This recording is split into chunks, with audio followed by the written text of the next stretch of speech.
Ladies and gentlemen, it's 5 o'clock. My name is Scott Forsell. I'm the mayor of Hayden, and I'd like to call this meeting to order. May I please have a roll call of the council members, please? Yes, Council President Roeder? Yes. Councilmember DePriest? Yes. Councilmember Satterfield? Yes. And Councilmember White? Yes. Councilmember White is joining us tonight on the internet. Will you all please rise with me and give the Pledge of Allegiance? I pledge allegiance to the flag of the United States of America and to the republic for which it stands, one nation, under God, indivisible, with liberty and justice for all.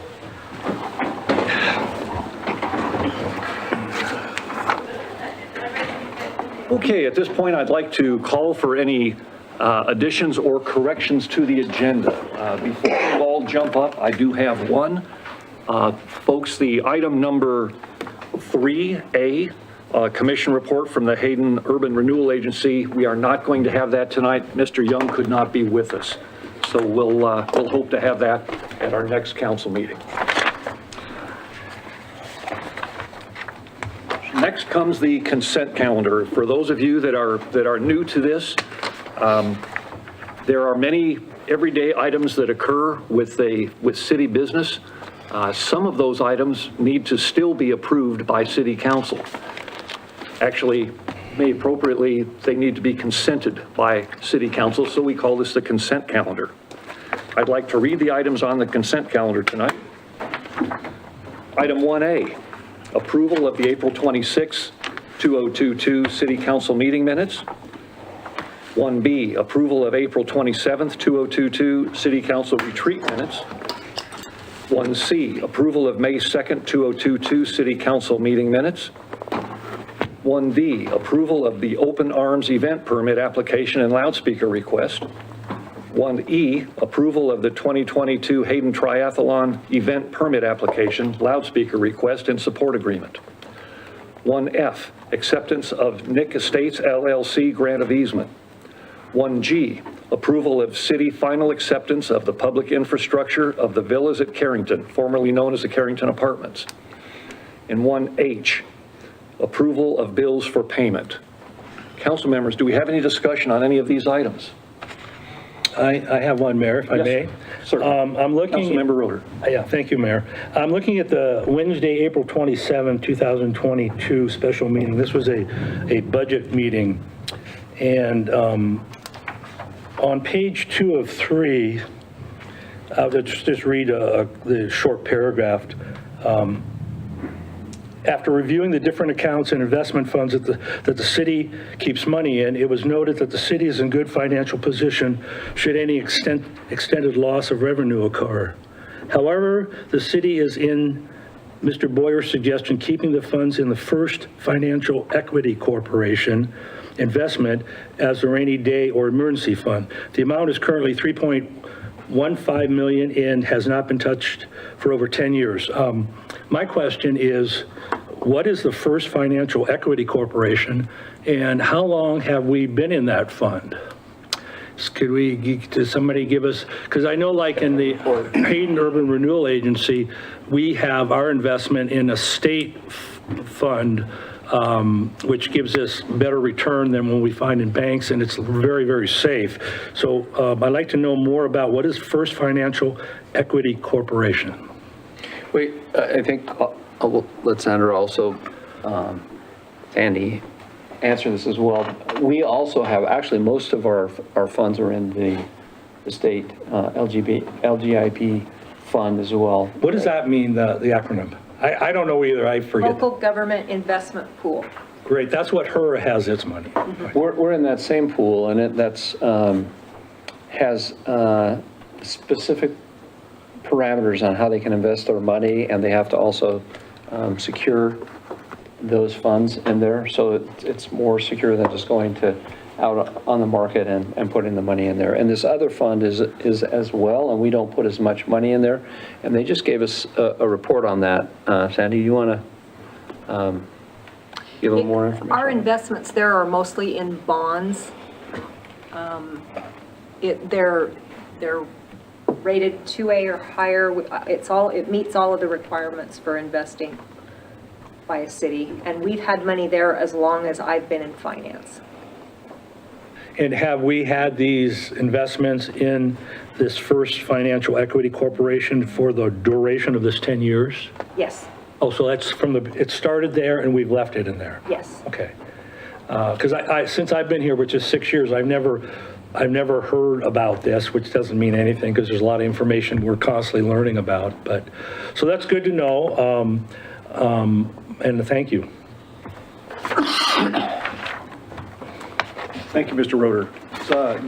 Other council members have any comments, questions? Councilmember White, do you, online here with us, do you have anything? And by the, I apologize, if I don't see you, please speak up on there. I will endeavor, though, to look to the screen here. Go ahead. Thank you. I don't have any comments at the present. Okay. If we have no further comment, I'd like to have a motion to approve the consent items. I will motion to approve the consent calendar. I'll second that. Second. Do we have any further discussion on any of the consent calendar items? Roll call, please. Councilmember White, Yes. Councilmember Satterfield, Yes. Council President Roeder, Yes. and Councilmember DePriest. Yes. All right. Moving right along, our second section here is for visitor comment, any public comment. I would just like to remind folks that and we're happy to have you step up to the counter there. If you'd fill out a little page giving us your name and address, we would be happy to hear from you at this point. Do we have any public comment?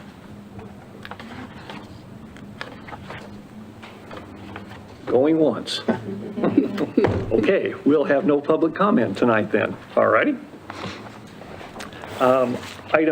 Normally our item number 3, we'll be holding off on that, which moves to public hearing item number 4. I think as everyone in the council and certainly everyone in the public has been aware, these last couple of months with the appointment of the new mayor have been rather stressful for everybody involved. It's led to its own set of challenges, but at this point, I am hoping that we all of us council members have the opportunity to start moving forward, leave the past behind us, and start addressing the various issues that our city has with us. Do I have the agreement with all of the members here at City Council that we can start moving forward and taking care of business in the future? Mr. I'm all for it. Okay. Councilmember DePriest? Definitely. Council President Roeder? Yes, just, I do want to mention, though, that during that period, we didn't have a mayor, or I was acting mayor. We did act on all the action items. So I think the main issue was who's going to be mayor. That was the thing that was the most difficult, but I think we took care of other business. Great.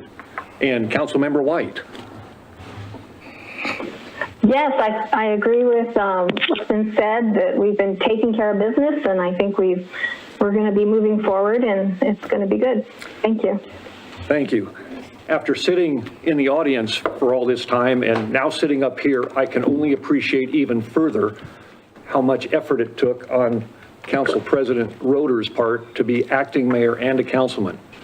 Just the part that I'm doing is a bit brain challenging for me. To do both those issues, good for you. Thank you, Mayor, for being here. Mayor, before Donna presents, will you read the procedures? So just go through each one of how this city-initiated public hearing will Sure, I will. occur. And then remember to, if there's any public comment, that they need to fill out the form. Great, thank you. And you will smack me if I forget anything, You're doing right? great. Okay, good. Folks, this is a city-initiated public hearing that we're having tonight. The steps that we will take is, first of all, city staff will present what the issue is all about. Second, the staff will ask questions. Third, the public is called on to make any comment they would like to. Council has the opportunity to ask public for any questions. Then we close the hearing, the council deliberates, and we have a motion to move at that point. We'll start it off with our staff discussion, our staff presentation. We have Ms. Donna Phillips here tonight. Donna, go ahead. So at our last meeting, our last city council meeting, we approved the code text amendment that would enable the city council to have a second public hearing for anything that was related to zone maps or zone text amendments. So in that light, this zone code text amendment had a public hearing at Planning and Zoning, and this will be a public hearing with the city council. So tonight, we're looking at zone code text amendment for 11.2.4 special conditions and 11.2.8 applicability, and that's in relationship to the mixed-use design or the mixed-use zone designation. So in April of 2021, for those folks that are in the audience who haven't heard all this history before, in April of 2021, ordinance number 619 introduced the mixed-use zone designation. In October of 2021, we passed ordinance number 624, and that adopted the design standards that we wanted to see in that mixed-use zone designation. So then concern was raised due to the ramification of either a build or a no-build condition for the Hutter Road corridor, and those impacts on possible future mixed-use development along the Hutter corridor. We had several workshops and public meetings have been held with the City Council and the Planning and Zoning Commission in relationship to this question. We worked through some proposed language changes, and those are in the memo that was presented to, or was in the staff packets. It's been out on the city's website since before the Planning and Zoning Commission public hearing. And those mixed-use design standards shall apply to properties within both subcategories.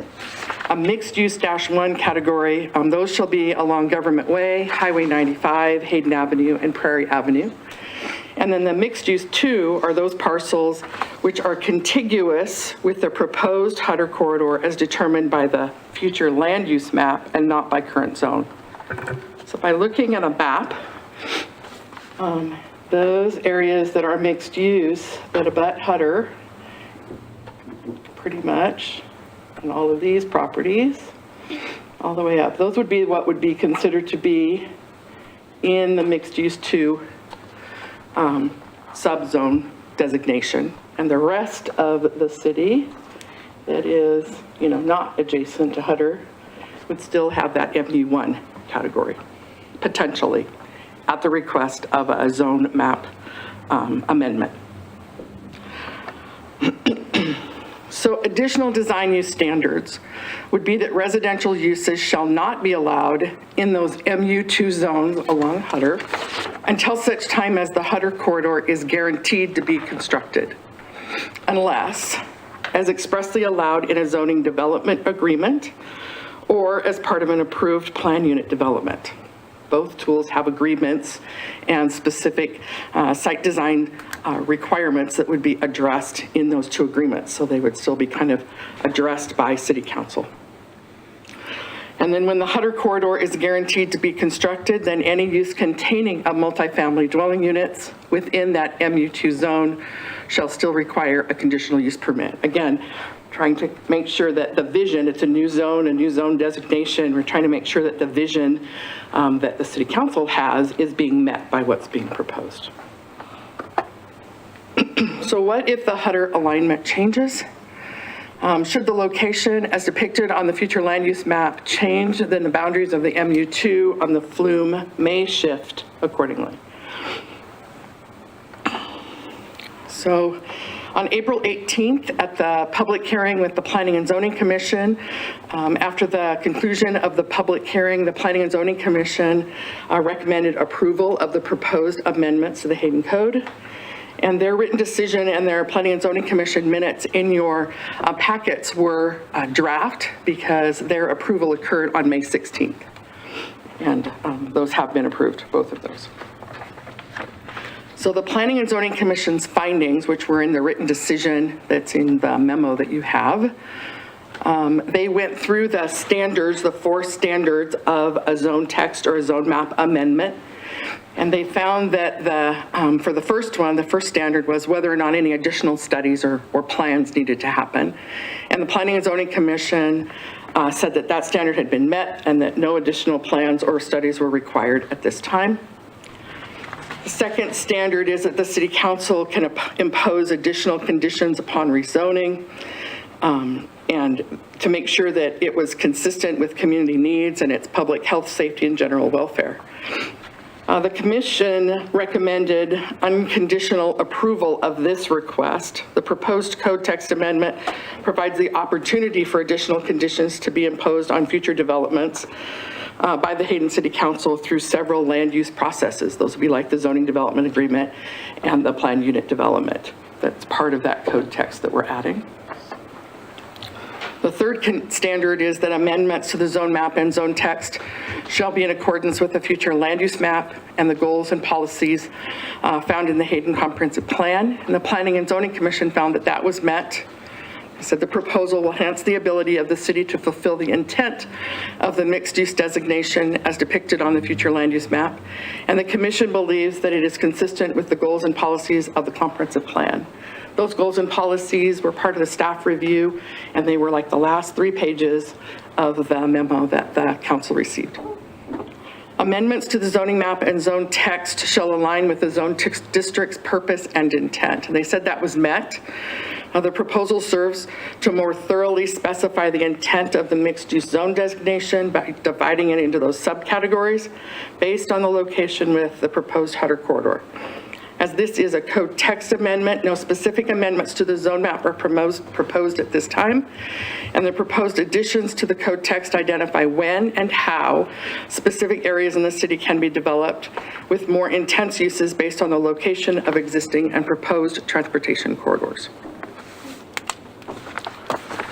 So then, when we do noticing, what affords us the ability with a second public hearing is if we haven't heard from the agencies that we kind of assume we would hear from, we have the opportunity to renotice the agencies. Now, we wouldn't do that in every case, but in this case, we hadn't heard from any of the agencies, which I thought was odd.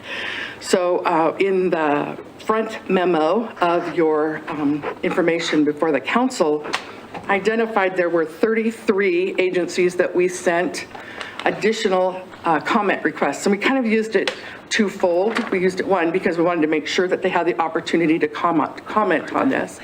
Especially looking for information from taxing districts and from those that have a new impact fees that could have used that mixed use designation to help facilitate where they thought growth was going to occur. So I wanted them to have the opportunity to comment on that.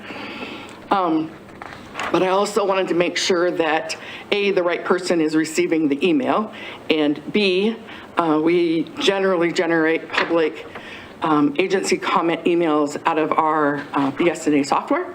And I wanted to make sure that nobody was having difficulty getting those or reading those. So it's kind of threefold. All of those agencies that responded back were attached to your memo.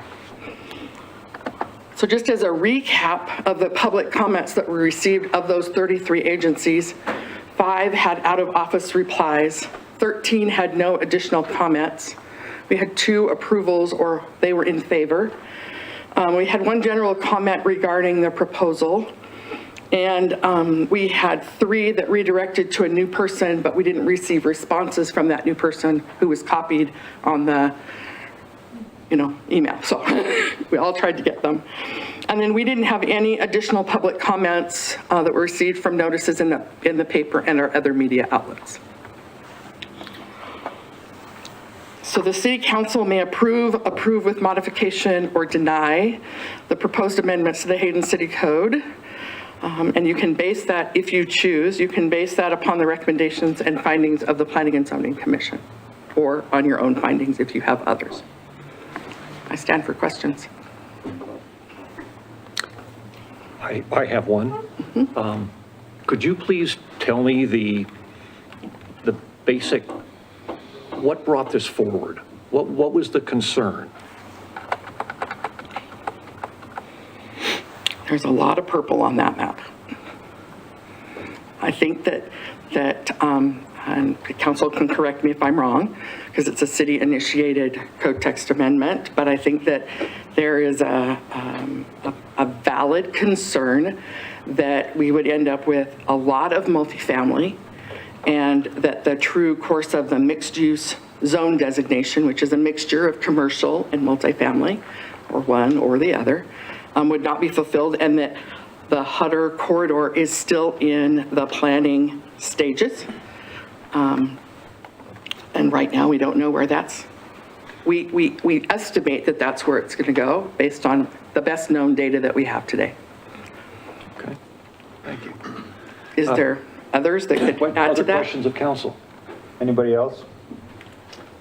Okay, Donna, I don't know if you can answer this at this time, but as we've talked about this, the thought, just into my little pea brain here, and correct me if I'm wrong, this mixed use along the proposed Hutter bypass was put there with that vision of this eventually happening. They said, well, this is going to be a major, and so we want to put our mixed use here. I now understand that there is already a group looking at alternatives to the Hutter bypass. I know. If the Hutter bypass, at some point in time, they end up saying, no, not going to happen. And so the vision that was original in its placement there, if Hutter just remained Hutter and not a big bypass, what would the process be to go back, I guess, and basically say, well, our original vision is no longer, and we may want to revisit if we do want to. What do we want to do with this area now? Do we still want to keep it like that? Or, what's that process? So before I would change where we believe the Hutter, that process to move, I'd want to wait for Idaho Transportation Department to finish their analysis to try to figure out whether that is or isn't going to be where it's supposed to be. So I think the long-range goal, because this is a long-range idea, we'd have to kind of wait and see what they think they're going to do first. I think that's probably the first choice. And then periodically, we have the opportunity to go back and revisit our comp plan. It's supposed to be a living document. So we would then go back and reevaluate based on the best known data at that time and do a comprehensive plan update.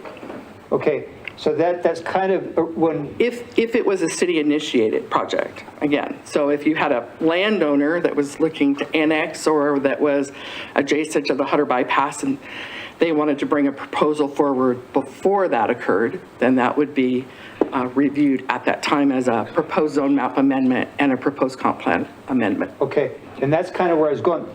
Back on January 11th, when I brought this issue up, type of thing, to start moving forward with it, you gave a presentation that showed if we want to amend the comprehensive plan, it was going to be extensive and costly and all that. And where I was, I guess, going with that was, if that came to be the case, would that be the process that we would have to go through? Yeah, because the comprehensive plan isn't a standalone document. It's really the long-range plan of all of our city infrastructure. So the comprehensive plan kind of drives what we see in the future, and that drives how big your sewer systems have to be and how many park acres you propose are going to have, and what your transportation corridors may or may not look like. And their transportation corridors are governed by a lot of things, not just your own internal growth, but lots of other things. But and then your impact fees are based on your transportation and your park, where you think you're going with those as well. So it's not a standalone document. If you change the intensity, either ramp it up or ramp it down, it has cascading effects through the other plans. Okay, thank you. Mayor, if no one else, I have a question. Certainly. Council President Roder. Thank you. Donna, do we send out two types of correspondence or communications to the different agencies? One, a will serve letter, and then another one asking for comments. Are there actually two different kinds, or are they combined in one? So agency comments there's a public land use action coming forward that we request them to comment on based on whatever that land use action is. A will serve letter is required by our code for subdivisions primarily, sometimes zoning as well, and sometimes annexations. Those are three that we look for will serves, which basically say that the city for sewer will provide service to you and a water jurisdiction will provide service to you. Okay, and what I look at is these responses are really critical in our decision as a council to know how a zone change amendment or a development, a land use issue may affect the school district and the HARBs, the Hayden Area Regional Sewer Board, or water district, or the law enforcement. And so it's difficult to evaluate the impact of any proposals that are coming before us without that response. Is there a state law that requires those agencies to give us comments so we can do our job? The state law, and Fonda can help me with this, but the way I've read the Local Land Use Planning Act, information requires the cities to notice them, to give them the opportunity to comment, but I can find nothing that requires them to comment. So it really hamstrings us in a way, because I'd like to know the effects. I'd like to know, for example, I did have coffee with our sheriff, Bob Norris, and we talked about specifically when we asked for comment from the sheriff's department, we're not getting that. And his response is, well, we have a new guy there, or the old guy didn't do it, or whatever. But that's critical for us. And how can we, I know we can't light a fire under them, but for us to do the best job possible, how do we get them to respond? That's kind of really frustrating for me. Any comments or help on this? I'm just looking for the best way to move forward on things. I can tell you the planning department here does an extraordinary job, not just sending out the agency notices, but making sure that the list is pertinent to the application and then doing follow-up if they don't get a response. So they are meeting the City of Hayden Planning Department is meeting every element of code that they're required to do and more in trying to get these responses. And Donna's correct. There's no specific requirement for there to be a response. And if we have one agency that refers to another agency, we actually reach out to the other agency and say, this first agency commented that you should comment. Could you provide comments? And sometimes that happens, sometimes it doesn't, but we try.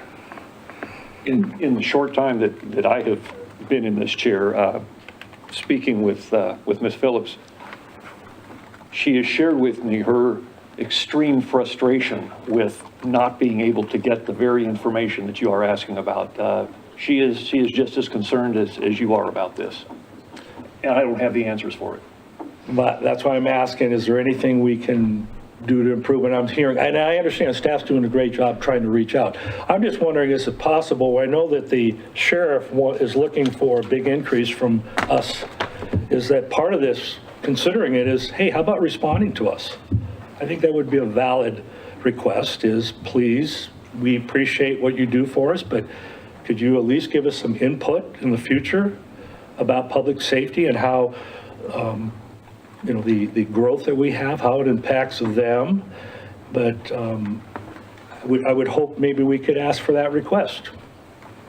As a side note, that's all I have. I will be meeting with the sheriff next week, doing a jail tour with him, and I will bring that up again with the sheriff. I will be happy to do that. Thank you. Food.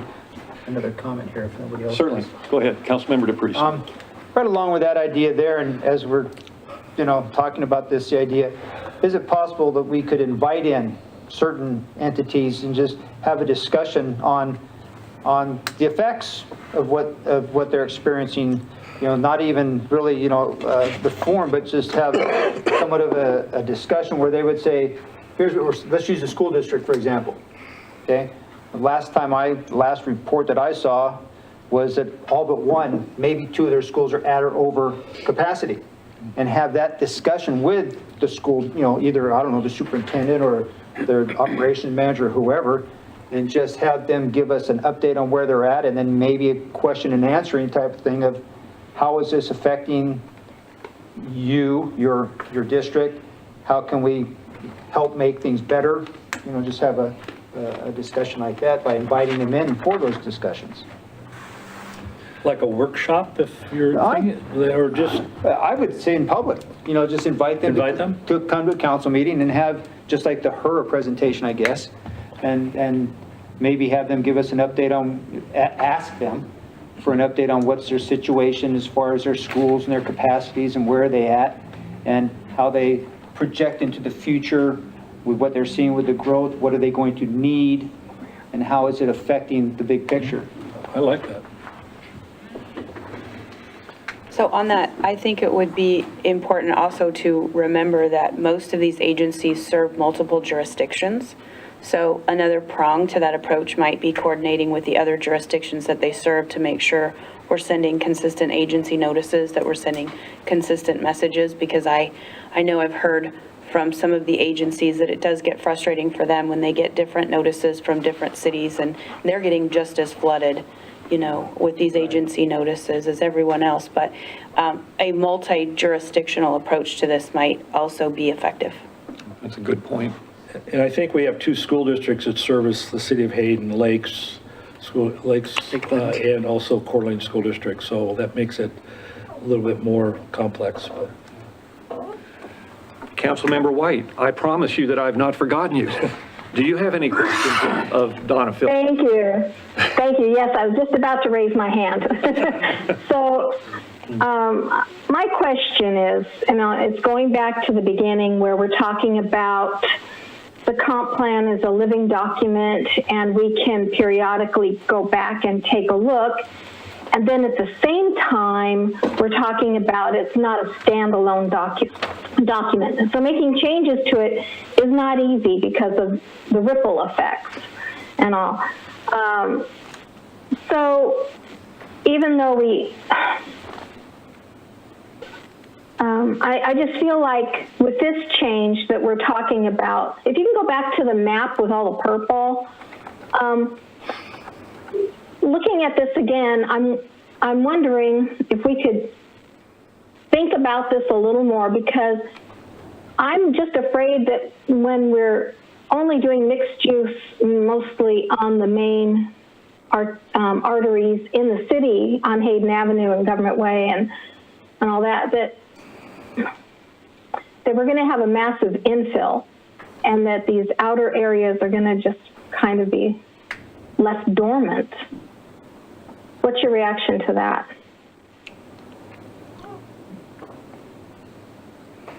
Does anyone have some comments on that? I'm afraid of too much infill is what I'm afraid of. Well, I can say that the old commercial zone allowed for multifamily by special use permit. So almost all of this area that's, almost all, not all, but almost all of it, along Government Way and along Hayden Avenue, and, you know, in this neck of the woods, was zoned commercial and was allowed to have multifamily by special use permit. But again, as Imagine Hayden, we recognize that we had a significant number of folks who really wanted to have designated commercial in designated areas so that it was all commercial and didn't have that conflict occurring between multifamily and commercial. And then recognize that we really liked to have that buffer from intensities of uses, from commercial to multifamily commercial where the purple is, and then into less intense residential. I'm going to use that side because it's easier to kind of show. Less intense uses as you get farther away. So that places in here that are all kind of showing up as mixed use were commercial that did allow for multifamily by conditional use permit previously. And almost all of them, although not all, but almost all of them would be redevelopment kind of properties, and they are smaller in size. So generally speaking. Don, if I might So ask you- also- Go ahead, Sam. Sorry. Yeah, Go ahead, I'd like to add, so even though it's showing a lot of purple, isn't a lot of that also brown, residential, multifamily? I mean, Most of the area that is a blue showing up on this map was residential the blue is, previously. okay. Yeah, Well, okay. based on the zone map and the future land use map. Yeah. Okay, thank you. I share Councilmember White's concern about the infill. I would suggest, or perhaps, Ms. Phillips, if you could steer me in the right direction, what we're able to do tonight is with a relatively simple code text amendment and changing major colors in the center of Hayden is not as simple as what we are talking about doing tonight. That's correct. And it's important to note too that this is a future land use map. Not any of that purple exists today, except maybe one, I think. Any purple that would come onto the zone map that's back there would have to come through a zone map amendment from planning and zoning and city council. So they would still have to show how they're meeting the 4 standards, just like this code text amendment. Another comment, if I may? Certainly. I guess in response to Councilmember White's concern here, if we were to pass tonight and have MU1, MU2, isn't it possible that at a future date, should some situation with MU1 require a code change or ordinance as we're doing tonight, that if it were feasible and met the standards and the criteria, that it could be applied to MU1 at that time, separately? That's correct. As another city-initiated code text amendment Right. could occur. Thank you. Does council have any more questions of staff?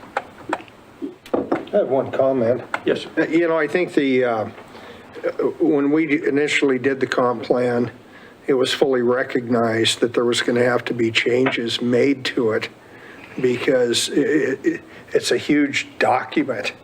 We're not going to get it right the first time.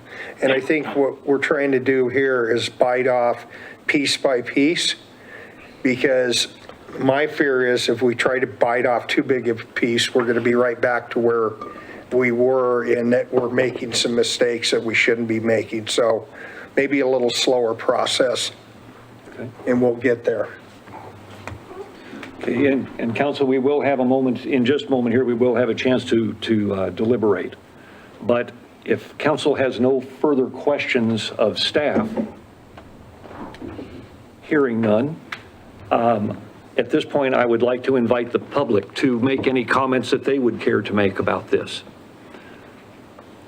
Haven't received any public Yes, sir. comments. Just on the, Sir, if you would do me a favor, please, and fill out one of those sheets really quickly and stand up front there, I would appreciate that. Thank you.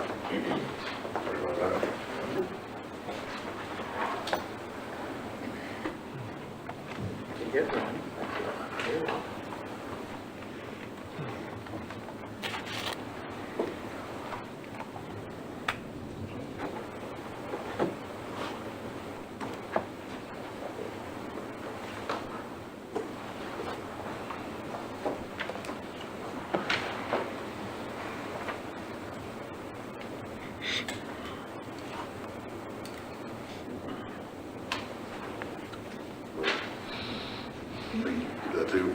If you bring it up to the city clerk, please. Sorry about the paper. No, that's all right. Sorry for not doing it. And sir, are you Yes, if you neutral- would, please. Sir, are you neutral for or against this? Neutral. This was just a comment on the getting. Sir, could you please state your name and your address? My name is Harold Hopkins. I actually don't live in the city of Hayden, but I do work in the city of Hayden. Okay. My address is 15415 Lyon Lane in Rathdrum. Thank you, Mr. Earl. Go ahead. And on the subject of the getting different entities to give you feedback, you know, we have had a lot of experience in this over the years, and it's never an easy thing, but I found that going and approaching them at their board meetings and their council meetings, I was able to get the answers I needed. So that might be an option if you have a representative from the city of Hayden that's willing to go to like Harbs, to their board meeting, literally demand feedback. You know, that's what we had to do in a lot of cases, is go there and just demand feedback in order to get it. Because if you ask, seldom do you get. If you demand, sometimes you get. So sometimes it's better off to go out there and just demand answers. You know, at least they know then that you're serious about their input, and they get a chance to give that input in an environment where they're comfortable. So that's my own comment. Excellent, thank you. Just as an addendum to your comments, sir, we actually do, a member of our council, Mr. Satterfield, is on the board of HARBS. However, to your point of going to the various other boards, thank you for your comment. Any other comments? Sure.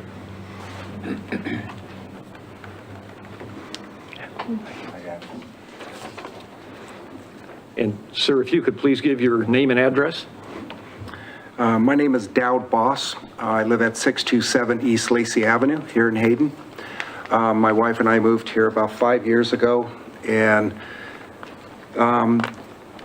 even 4 years ago, I don't get a chance to attend a lot of meetings because my job, I travel a lot, so I'm out of town a lot. But I can tell you, I've seen a change here in this town. I've attended a lot of the meetings, and I am going to agree with a number of people here. I don't understand the rush to push a lot of this stuff through.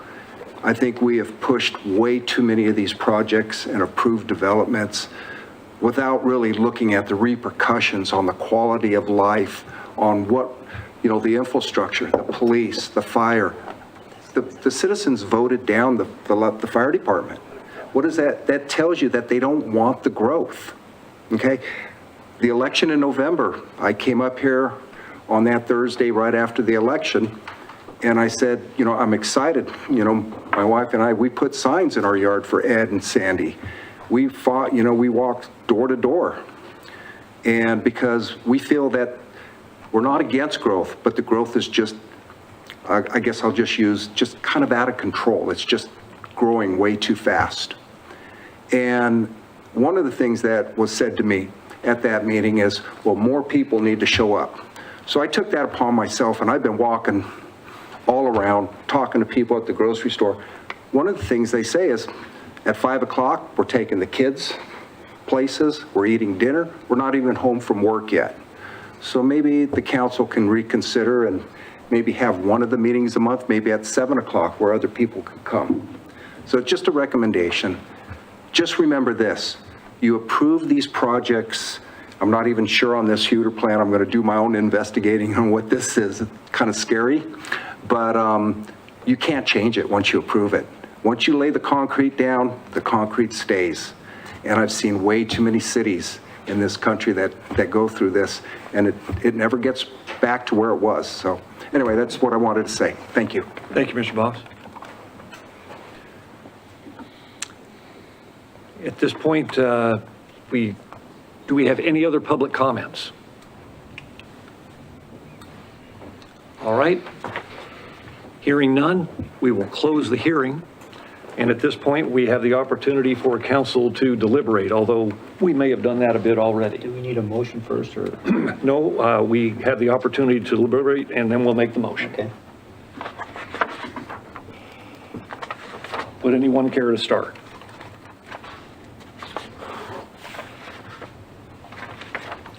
I'd like to start. Go ahead, If I could. Councilmember White. Hi.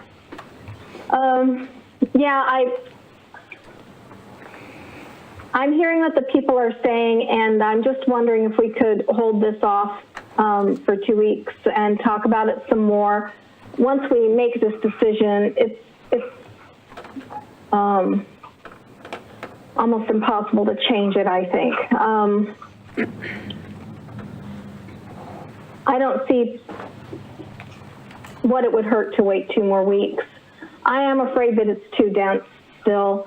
I feel like with all of the mixed use concentrated on Hayden and Government Way, that it's just really way too dense, and we need to look at that a little more. I think that our city was,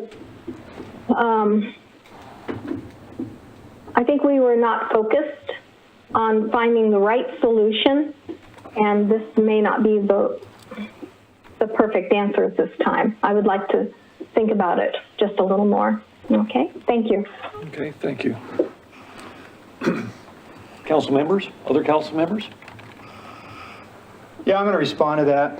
And I think as I just brought it up, this has been an issue for a long, long, long time.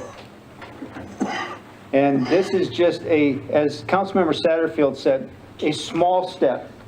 And I do believe that, as he said, it's good to take small steps and not one big bite. And all we're doing here is dividing this up into 2 different mixed-use zones, if I'm not mistaken. And the one is mixed-use 1 has absolutely no development that I'm aware of on it right now. The mixed-use 2 can be addressed still. If there's a particular proposal for a plan to better deal with mixed-use 1, mixed-use 1 is developed, mixed-use 2 is not, correct? I'm going to get them mixed up here. But the one along the major government way in Hayden and all that, there is nothing there yet, okay? Am I correct in that? No mixed use, okay? And that better deal with mixed use 1. There is one on Government Way. Where's this? Twilight Zone here. But we have the opportunity to do this now. It's been something that's been going on for 4 months already. I think I first brought it in up to the attention here on January 11th, and we're now on May 23rd, and we have the opportunity to at least deal with the Hutter bypass contiguity, if that's the word.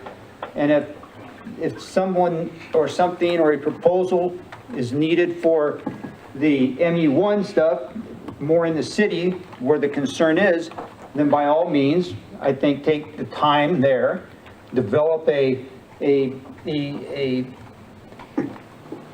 plan to meet whatever it is you may need, and then come back and do with MU1 any type of changes, code change, terminology change, whatever that is needed to deal with that. But I think, I know I'm ready to at least split the 2 regions up in MU1 and MU2. Council President Roder. Thank you, Mayor. To me, it makes a lot of logical sense to split what we're doing with the MU1 and MU2 because, we're all looking at, no one has a crystal ball. We don't know what the future is going to hold. We don't know what the economy, where that's going. And so we don't know where growth is going to go. And one of the big questions is we don't even know if Hutter bypass is going to happen. So I think the prudent thing to do is to take that triangular area of Hayden and say, whoa, this is different. There's no definitive location or that it's going to occur, the Hutter bypass, so we can deal with that now. And I think it makes logical sense to say, let's set that in course and make that decision. The other portion of the major arterials, we have, like Donna has said, we can consider each zone change in that MU1 area, if I've got that right, case by case, which gives us as a council the ability to look at it critically. So in my mind, this is the most common sense way to move forward with a very complex issue. And I agree with Councilmember Satterfield is, he said, you take a piece by piece. Well, taking the Hutter bypass is a pretty good chunk of area that we can now be set forth in the future on, and I agree with that 100%. I think that it's prudent to do that, and I am supportive of moving forward with this vote in a positive way. Councilmember Satterfield. I already made some comments earlier, but when we did the comp plan, we were pretty much told it's almost written in stone about the Hutter bypass. Now, it's come around and no, it's not written in stone. No one's quite sure what's going to happen. So things change quickly. And I think it's important to keep up with those changes by making little bites out of like this, because if we wait any longer, who's to say somebody isn't going to apply to put something out there that may be related or affect this, and then it just complicates it. So I agree with Councilmember Roeder and DePriest. We should move on with this. Are there any further deliberations that anyone on council would like to offer?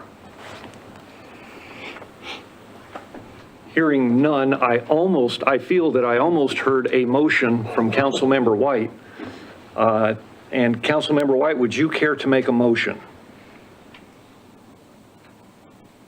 Well, I would like to make a motion that we wait 2 more weeks to consider this some more Okay. and look at it from a few more angles. If I may clarify that a bit, I believe that council next meets in 3 weeks, if I'm not mistaken. So. Okay, well, so the next meeting. Till the next meeting, okay. So the motion has been made to delay a decision on this until the next council meeting. Do we have a second?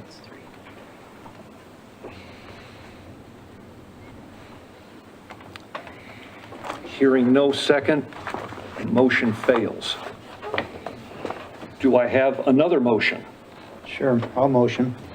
I would motion that zone code text amendment to amend Title 11, Chapter 2, Section 4, Special Conditions, and Title 11, Chapter 2, Section 8, Applicability be approved. Do we hear a second? Second. Second. Are there any further discussions on the subject? Hearing none, roll call vote, please. Would you, I'm sorry? is that with the Planning and Zoning Commission's findings, or are you making your own findings related to these 4 standards of approval? I probably for simplification, I would say with the Planning and Zoning Commission's findings. Thank you. And do we still have a second on that? I'll still second, We yes. still have a second. Are there any further deliberations? Roll call vote, please, Abby. Council President Roeder? Yes. Councilmember White? No. Councilmember Satterfield? Yes. And Councilmember DePriest? Yes. Motion passes. Moving on to item number 5 of unfinished business. Our action item is residential multifamily citywide zone map amendment informational materials. And I'm betting we're going to have a staff member talk to us about that. Okay. So in your packets, one of the things we didn't want to do is we wanted to make sure that everybody was in the same loop at the same time. So, yeah, thank you. We're going to hand these out. I actually got. I read them. Thank you, Zach. So it's kind of easier if you've got it printed than if you're trying to read it visually, I kind of thought maybe. Thank you. And so what we were proposing is that in your memo that Zach put together, I was very pleased with his memo, we gave you kind of a flyer and gave you a trifold, and then he also attached what would be a notice that would normally go in a legal notice. What we wanted for the town hall is not to look like a legal notice, because the town hall meeting is kind of an open house, public kind of conversation, but a public hearing is before planning and zoning, because this would be a zone map amendment. And then we'd have a subsequent public hearing before city council. So we just wanted to show you the difference in form that we were looking at for the flyer. So what we were doing is we were going to propose this flyer to go to each property owner. And you're going to yell at me because I'm over here and not over there. Okay. I'll go over here. And he can yell at me because I'm really not in the camera. Who knows? Anyway, so we were proposing to send this flyer with your edits, because this is totally draft, with the frequently asked questions trifold to each of the residents that would be affected. And we weren't really proposing to say, you're currently zoned this, and you're going to become that, because we really want them to come to the town hall to have a conversation. But if the council, can you pass out that other piece that's over there on my phone? We could insert into these trifolds something that was more detailed and specific to the property that would show that this property with whatever address was proposed to be zoned, whatever that is, and then the purpose of that zone that it would become, and then just some general setback information for that kind of property, because those are what we always get. You know, what are those setbacks? How big is the minimum lot size? How tall the building? And then the next question is, what can go there? And so we would just put some general uses on the bottom. Only if you want to go to that much detail. If you don't want to go to that much detail, then throw that middle section out the door and go back to the other one. Before, excuse me for just a moment. No. Before we get into that, for the sake of the audience that is not totally tuned into what we're talking about here, could you please give a very brief summary as to why we're doing this? No. 3 sentences or less, Brief Donna. summary on a really complicated topic. No.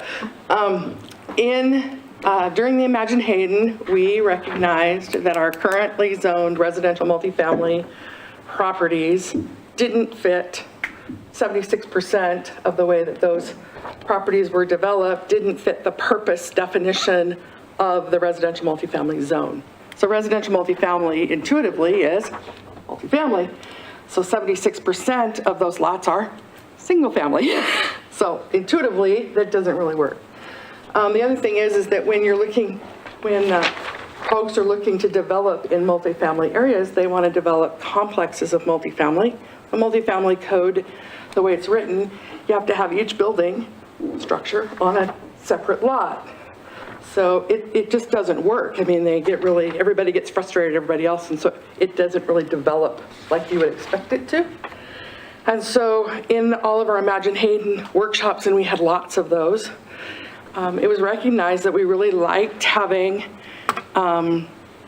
residential multifamily that was more like single family, duplex, twin home, tri-home, townhome construction. So you have an individual attached residence on an individual lot. So single family ownership still in that single family through triplex structure looking, but they're still single family homes.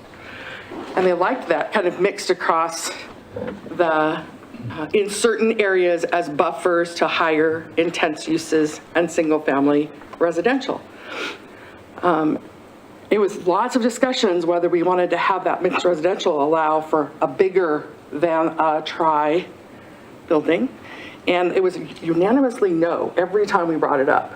So in the residential multifamily code that exists today, it allows for single family duplexes, triplexes, fourplexes. Notice that term. So those are all rental kind of market behavior.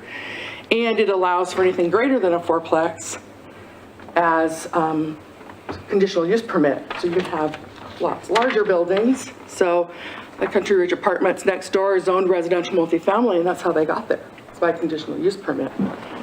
So it was recognized by council during the Imagine Hayden process that we really didn't want those kind of things in that zone, and that zone really didn't work well. So it migrated toward a mixed residential, capped at 3, period. End of, no higher than 3, period. No conditional use permit to allow higher, capped at 3.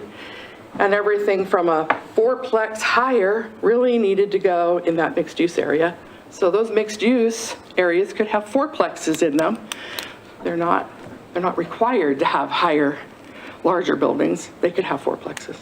So that was why that went away as a use. It kind of got melded into mixed residential and mixed use as a possible zone.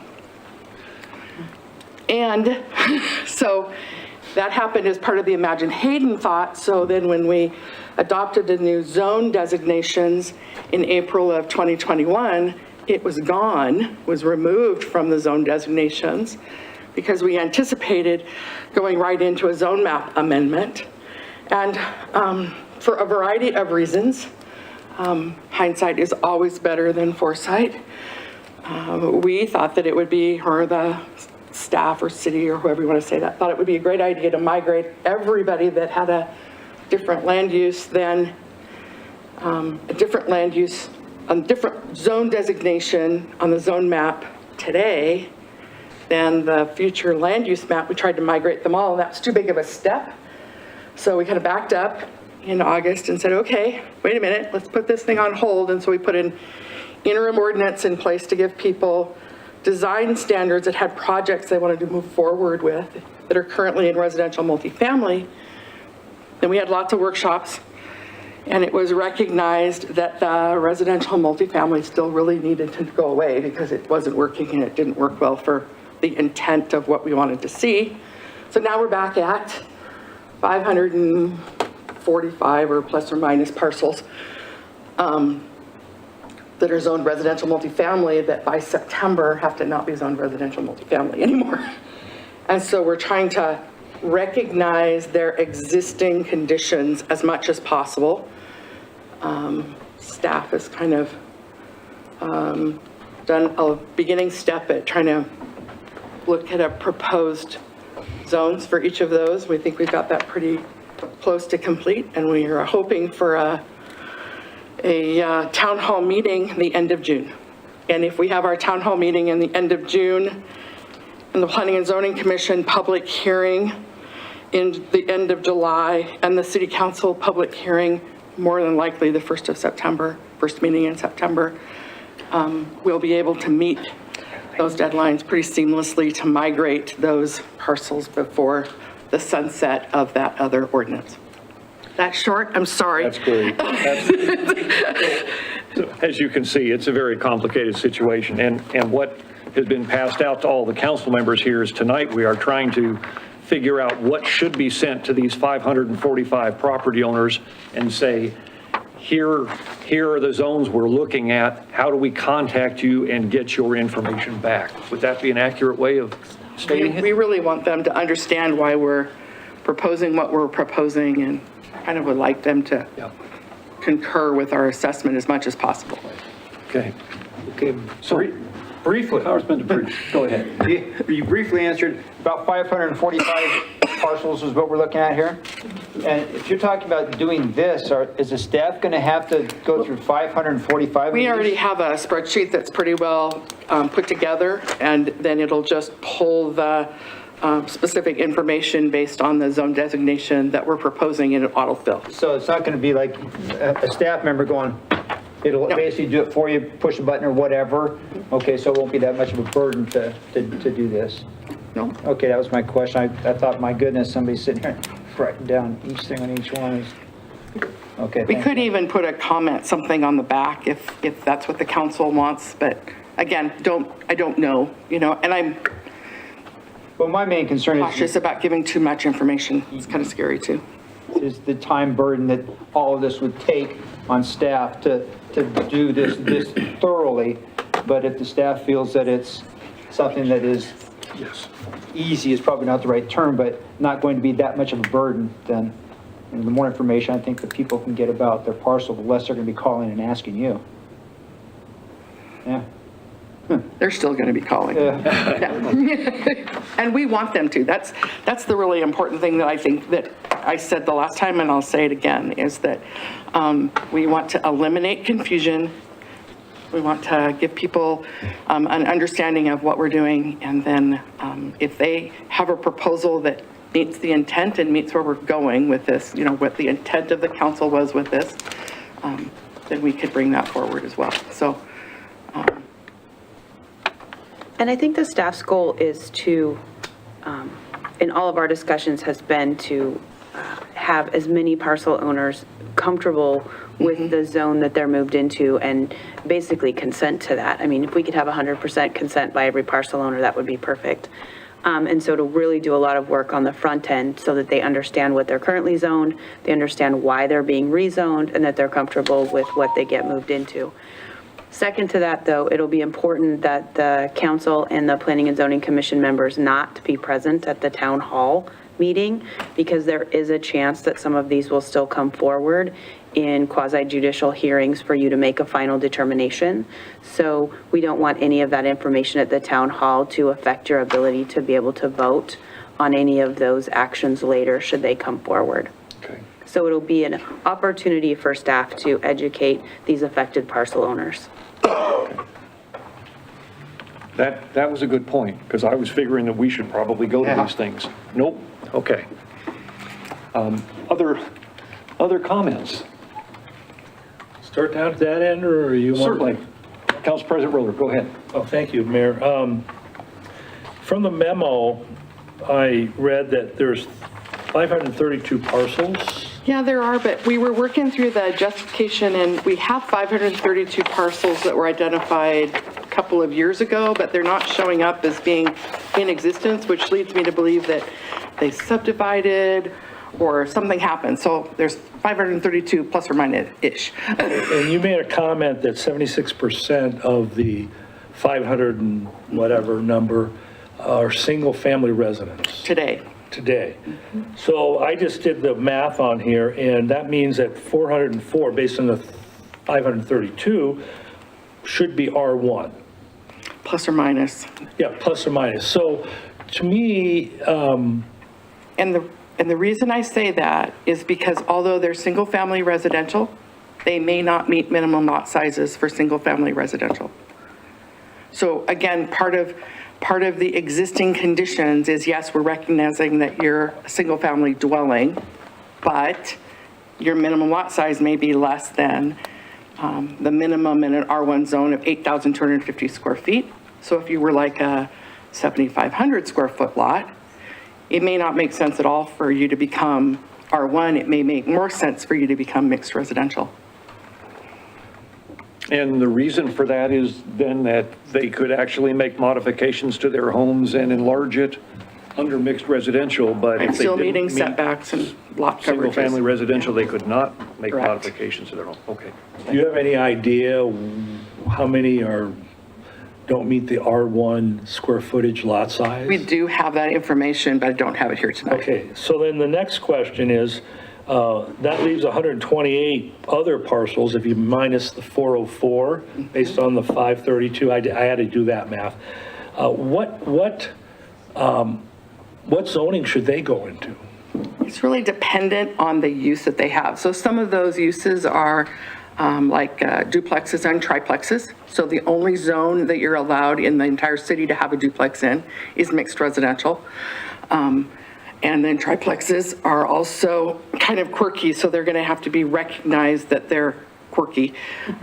If we leave them in mixed, depending on where they're located, if they migrated to mixed residential, we'd have to have a zoning, some kind of language in there that identified the fact that they were Creating a non-conforming. correct. So what would be helpful for me would be to know what the proposed zoning changes would be, what the numbers are on this, because it's a different way to maybe approach this complex problem. And I'll get to the point of this is that based on the public notice here that we have in our packet, it says the city proposes to assign a more appropriate zoning designation to each parcel. I think that creates a lot of fear in parcel owners, property owners, when all of a sudden the city is going to change. Well, we're like this for years, and now you're going to change something. Right. And I'm So trying to look at how to approach this. Public notice that you're reading from wouldn't happen until the end of July. So that's after the town hall meeting and after, hopefully, we are going to meet with most, all, or as many as we can of the folks that have properties. So the fear factor, hopefully, will be much, much less. The reason that we attach the public hearing notice and the flyer is to show the difference between the two, not that we're looking at, we would bring the public hearing notice back to you before we sent it out. Okay, and also in the pamphlet that, at least from the packet, I was able to read, it says, as the city of Hayden pursues a solution to assign more appropriate zoning to parcel zone residential multifamily, this for sure may answer your question. Well, again, it's the city reassigning that creates the fear amongst people because, oh no, we've been like this for how many years, and now what?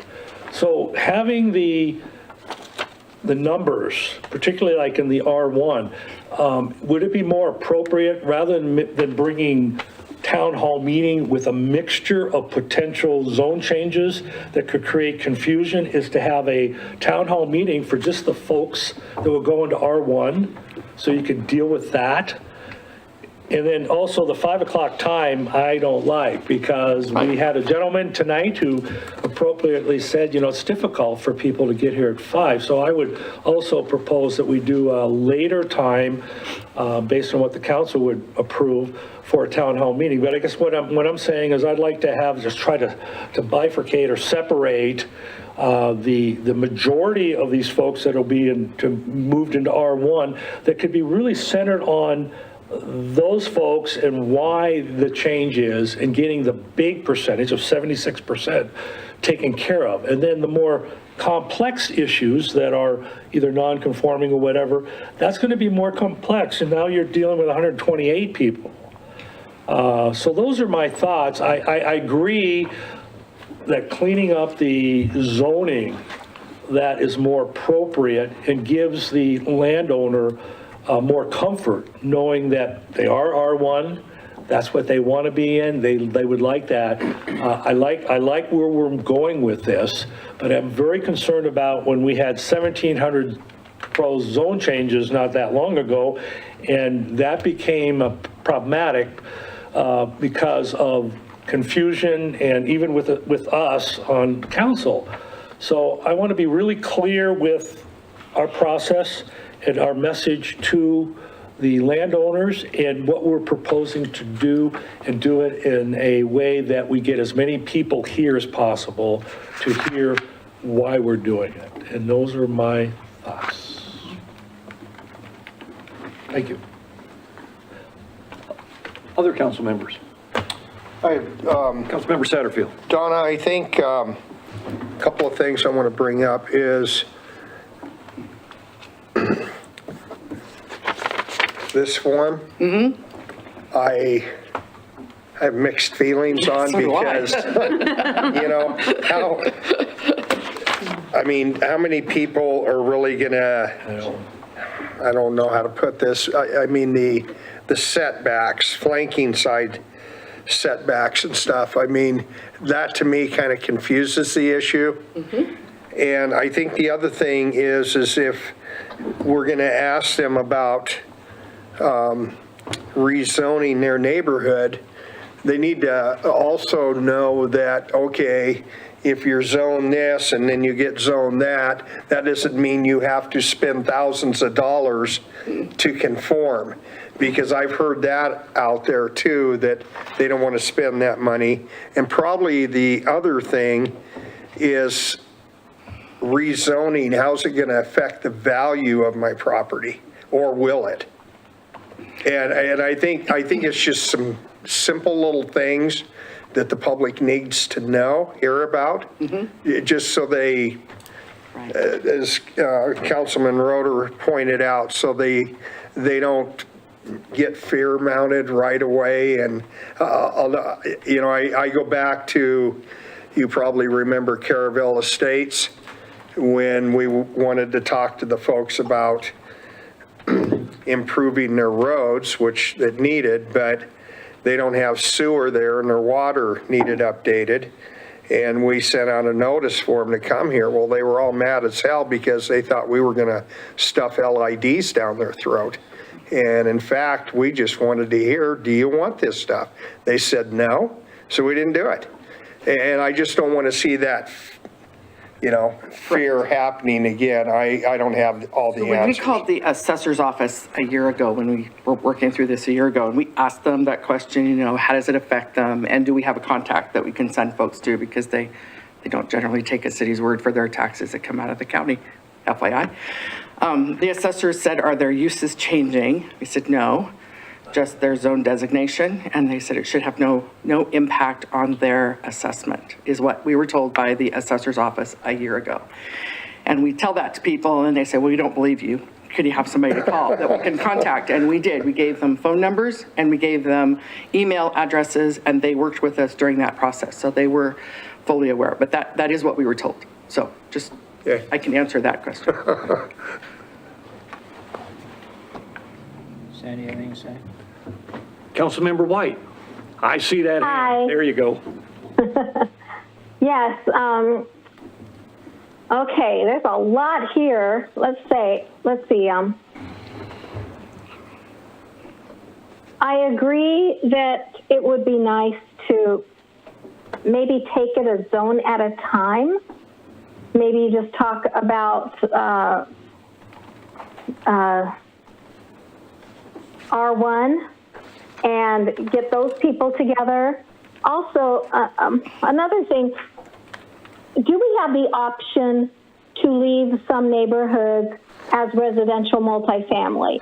Like I'm thinking of like Marigold Loop, you know, rather than turning them into mixed residential, if they could stay residential multifamily. So could part of this package be to keep residential multifamily for the neighborhoods that would like to keep it? And then I have, let's see, another question. I think the brochure should very clearly say, you are residential multifamily. You are here. This is what you are. And I would give more of a description about it. Like your lot size, the use of it, what you can build, and all that. I think people need to know all of the details of what a zone means, not just minimum lot size requirement or how many can go on an acre, but more details about what that zone means and how it'll affect you in the future. And I think it would be really nice if we had the information as to how it affects our taxes, because I called the number that I was given to get more information about things like that, and the people I was trying to get a hold of weren't there, and they never called me back. So, yeah, I'm just concerned that we should know about how this affects people's future and resale value before we ask them to make a decision. Okay? Okay. Councilmember White, are you essentially advocating an individual reach out to every citizen with all of the details of their own lot and particulars for the zoning? For all of the Yes, I think the brochure needs to say more about what the zoning means, more of an education for people, or maybe a link to a website, very directly to a website, but that really explains what the zones are, because, I mean, I'm still struggling with zones, and I've been studying this myself. But just that one part on the brochure that talks about residential zone designations, and it gives the mixed residential, the single-family residential, the blue part there, that's not enough to make an intelligent decision on as to what you want to be. Okay. All right, thank you. So I did want to comment. We tried to keep the trifold not overburdened with details. One of the comments that we got from the letters that we sent a year ago was that it was too much text, there was too much information, it was hard to understand. So one of the things we tried to do, and I'm not suggesting we can't make these changes, so I'm totally not, but I'm just trying to give some background. We tried to keep it questions that we heard over and over and over again a year ago, to try to keep those really simplified and well answered, to give them enough information to want to go out to our Hayden City Code and look up more information, because most everything that Councilmember White referenced is in the city code. And we want people to call us and come in and meet with us. So it's not we're not trying to deter them from that. We want that contact because it's sometimes far easier to explain it when we're looking at their particular piece of property and we're looking at why we're proposing the map amendment that we're proposing.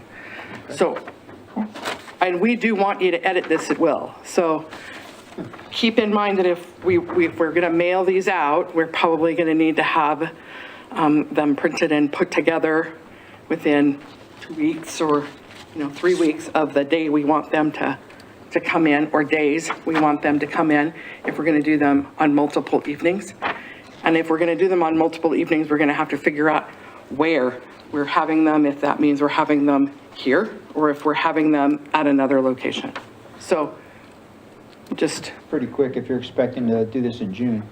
end of June. Probably like Yeah.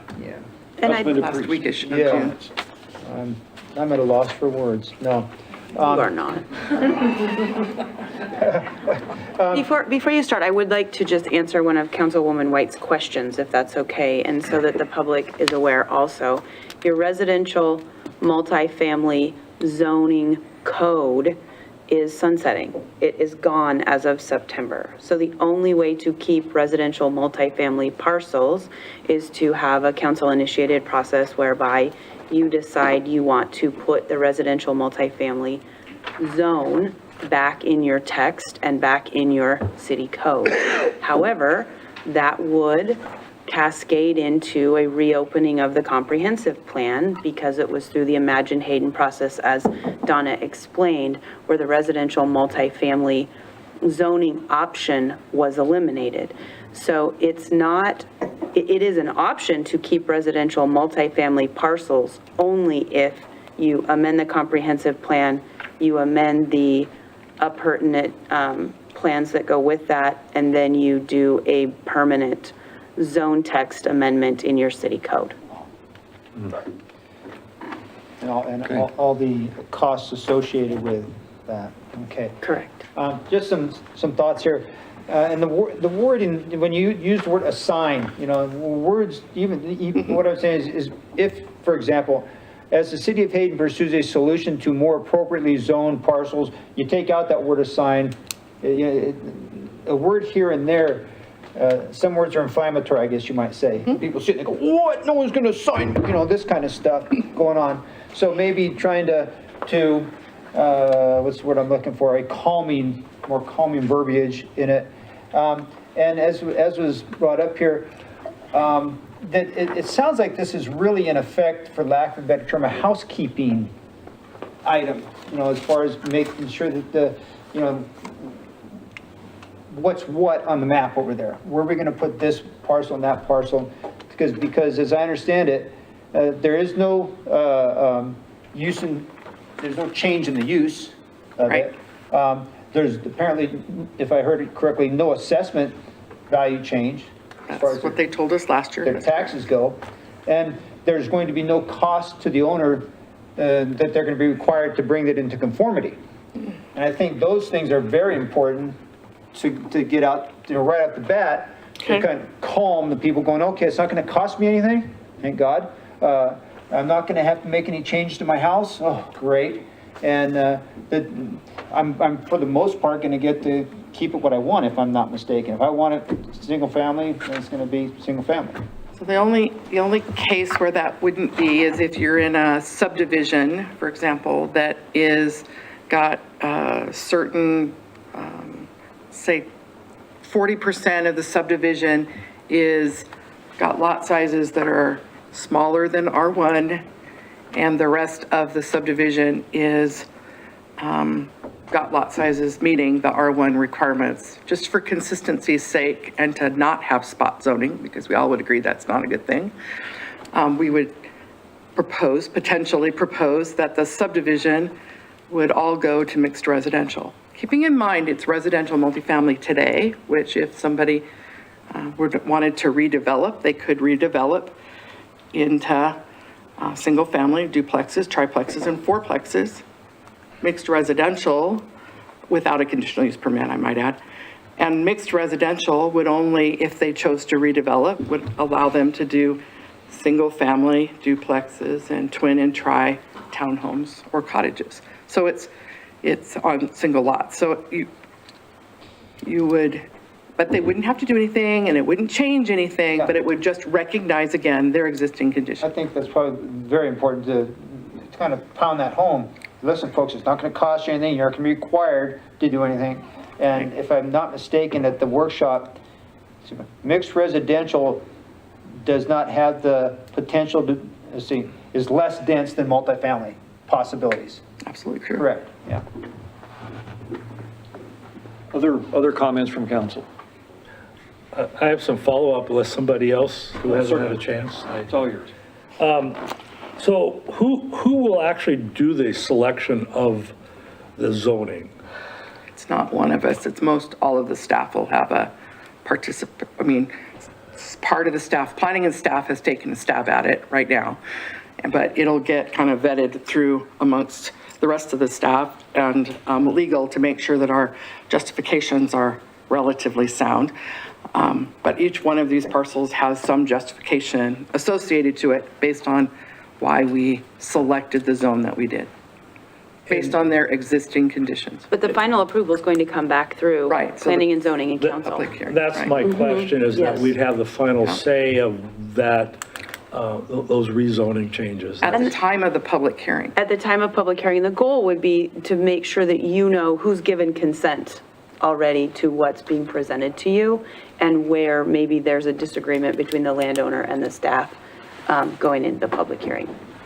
So, just to be clear, we're, unlike the 1700 zone changes that we were looking at previously, we're not going to give people a choice.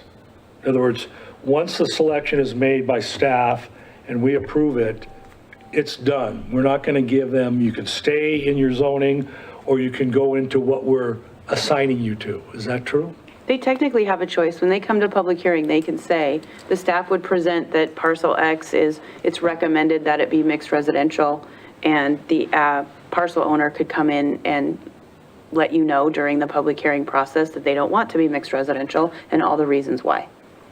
So you're the ultimate decision maker on that. Okay.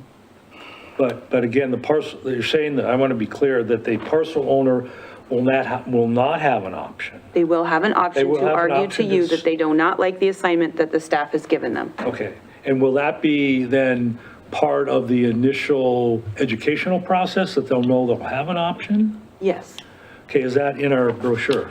that's town hall material. That's, okay.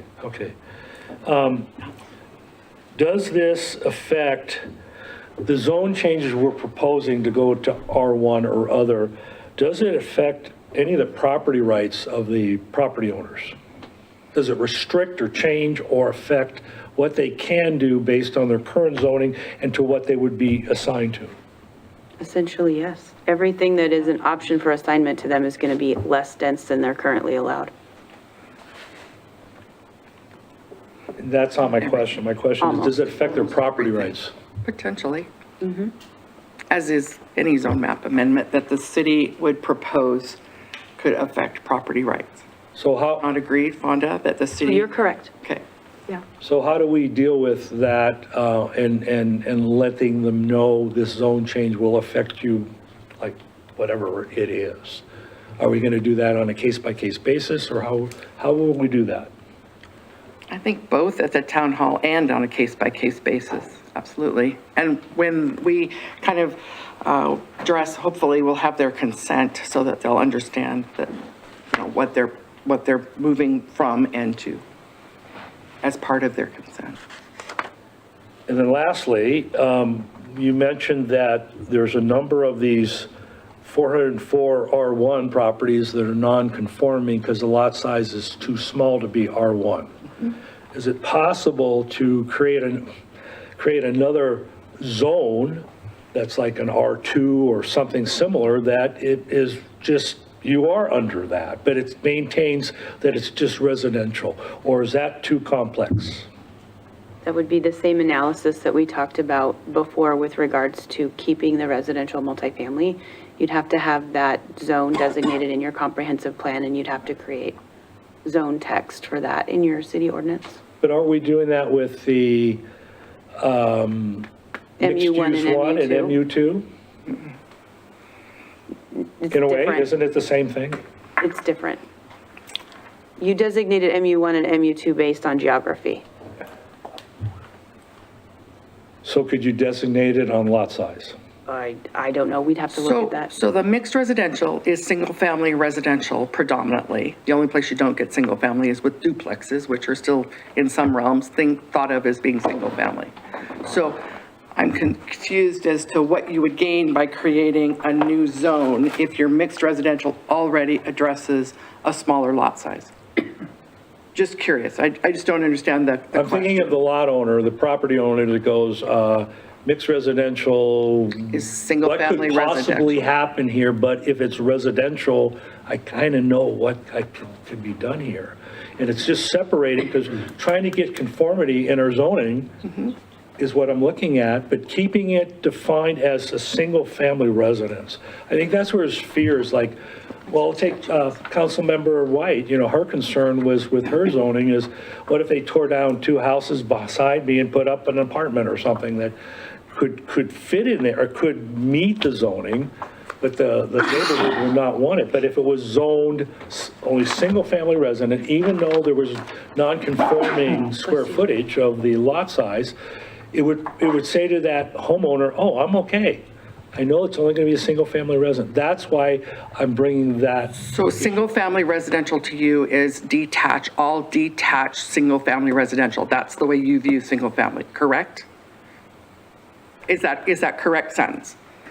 I'd have to read the text exactly to say if that's correct. Mixed residential is single-family residential and attached single-family residential. So you have single-family homes on single-family lots, Right. or cottages on single lots, and you have twin homes that are a duplex attached together on a single lot line, shared lot line, but they're still owned, separate lots, separate houses. Or a townhome, which is 3 of them, and they're all owned, single home, single lot. You're saying this is R1? I'm saying that's mixed residential, which is all single-family dwellings. Okay, well, That's why I was trying to clarify with your R2 if you were looking for only detached housing. Yeah, only single-family residence, because when you have a lot Detached size housing. that's smaller than conforming for just an R1, I'm just looking at trying to, I'm just trying to clarify, because you're just looking for all detached houses. You wouldn't be looking for a 0 lot line house in correct. what you're proposing. Correct. I'm just making that suggestion if we're. No, that's okay. I was just trying to clarify. Yeah. Council President Roder, my one concern with that proposal is that we may end up with, I've heard it called spot zoning, I call it piano key zoning, with lot by lot by lot, different types of zoning. And I'm not saying we can't overcome it, I just have a concern about it. So, but with the zoning of mixed, well, what, if they're non-conforming, then what zone do they go into? If they're just a single-family residence? Well, Mixed residential. they would go into mixed residential where they could still have their single-family home on that property. And then they would be conforming. And they would be conforming, okay. It's just a thought. Yeah, I'm just bringing up, if we're going through the thought processes, to trying to give a comfort level to our residents about what can be done and can't be done within their neighborhood. This is complex. An example, if you wanted to drive through an example of what already kind of looks like part of what we're talking about a little bit here, right? And this question came up a couple of times too about manufactured homes and where can we put manufactured homes? Basically, you can put a manufactured home anywhere you can put a single-family dwelling, FYI, on lots or in parks. Put them both places.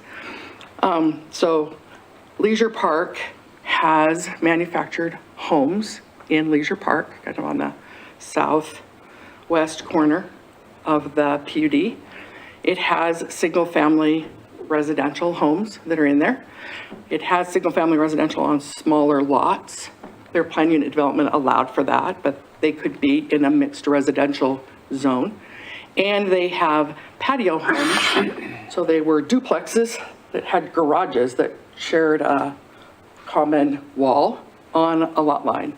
And they're both owned, each lot, each half of those patio homes is on a single lot with single ownership. So it's a really good mixture of what we're talking about, generally speaking, city that you could go drive in the town today, that has a mixture of those single-family larger homes, single-family smaller homes, patio homes that were built on zero lot line construction, and then some of them are manufactured homes as well. So it would give you kind of a feel of what that mixed residential could potentially look like outside of a PUD. Now, the lots in Leisure Park, some of them are much smaller than what is allowed in today's code, but they, again, were part of a PUD. But just as an example of feel, that's what the mixed residential could afford you as single-family dwellings, because there's only one case in Leisure Park, I think, that aren't currently single-family residential. I think they have a fourplex over there. One last question. So potentially, what type of zoning change will probably we get the most opposition to, and why? I don't know, in all honesty, because the last time we went through this a year ago, we were moving toward a future land use map, and today we're recognizing their existing conditions. And so based on the public comment that we've gotten, the little bit we've talked about the fact that the residential multifamily code was sunsetting, and you're on a single family residence, and this may go this way or that way.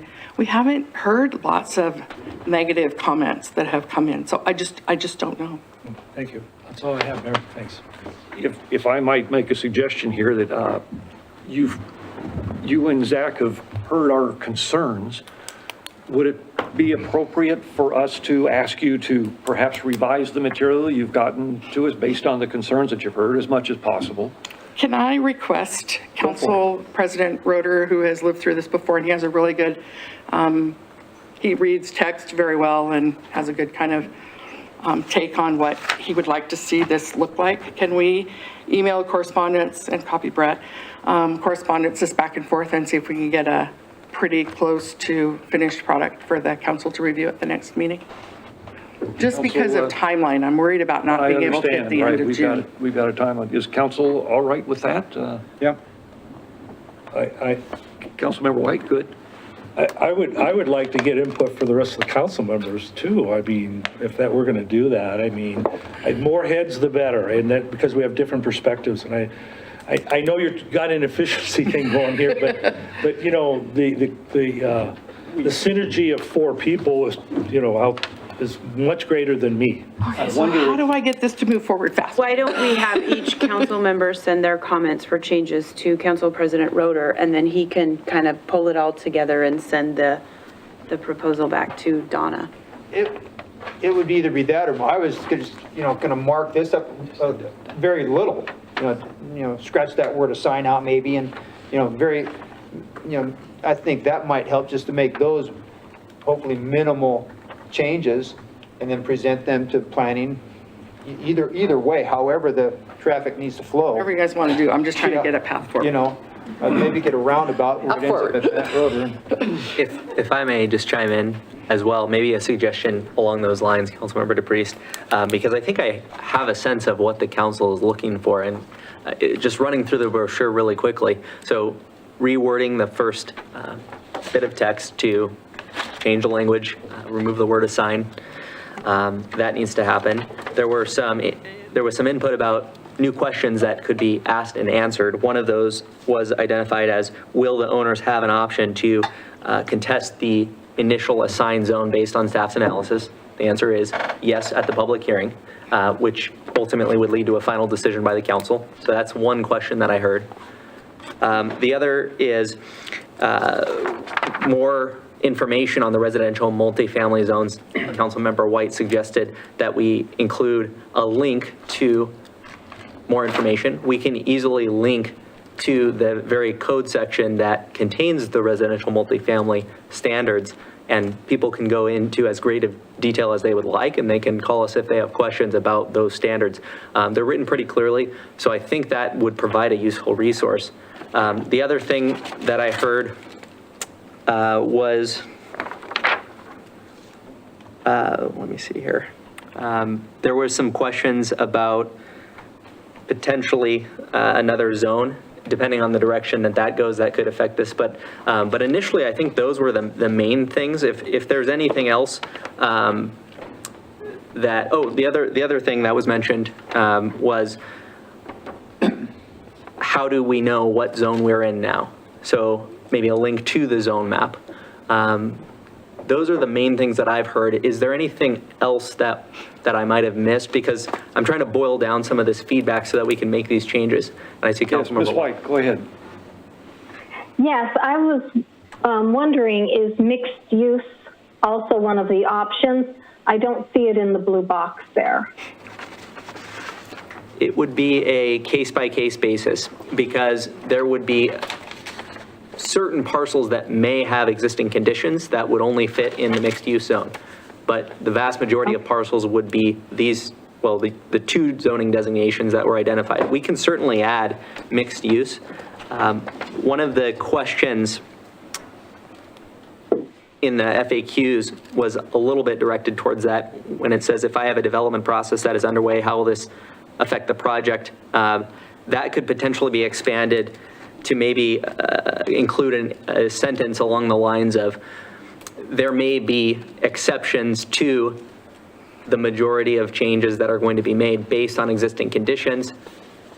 In that case, please contact staff to have a discussion, because mixed use is probably going to be the vast minority of parcels if the rezone were to occur based on existing conditions as planned. Zach, could you perhaps do a rewrite of this and send it to Council President Roeder for review? And then based on what you folks come up with, Zach, if you could send it to the individual council members for comment, would that work for you folks or no? No, that's fine. I just wanted to make sure it was either Councilmember DePriest or Councilmember Satterfield. You asked questions about how does this affect me? So the cost question, the assessor person, what was the third one? Yeah, there was Value, cost, and conformity. Assessment and conformity. Those three. We probably need to add those in there as well. Thank you. Councilmember White. Yes, I was just commenting again on the blue box there, residential zone designations. Again, if we were to make it really clear, you are residential multifamily now, but these are the three designations that we're going to use from now on, or create a fourth, maybe, because I'm concerned about the minimum lot size requirement on the mixed residential being so small. That increases density too. But so, for example, I just want to hear, for example, what, Donna, are you guys thinking for Marigold Court? Just for example. I don't know that I can speak to a specific subdivision. I'm getting, Fonda's shaking her head no. Okay. So I can say that there are subdivisions, there are complete subdivisions in the city that are, have the majority of their lots that are all single-family dwellings that are, have the majority of their lots that are less than our minimum 8,250 square feet. So they got constructed, they got platted, and that happened before now. So we recognize the fact that they're all single-family dwellings, and single-family dwellings exist in both R1 and in mixed residential, and their minimum lot size does not meet R1, or single-family residential, but it does meet mixed residential. So. Okay. Well, I can see the wisdom in what Councilman Roeder is saying in having another single-family zoning that allows for these smaller lots, that doesn't allow for the duplexes and the. Keep in mind that all of their lots currently allow for those today.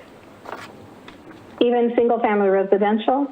All of the residential multifamily that exists today allow for duplexes, triplexes, fourplexes, and higher by conditional use permit.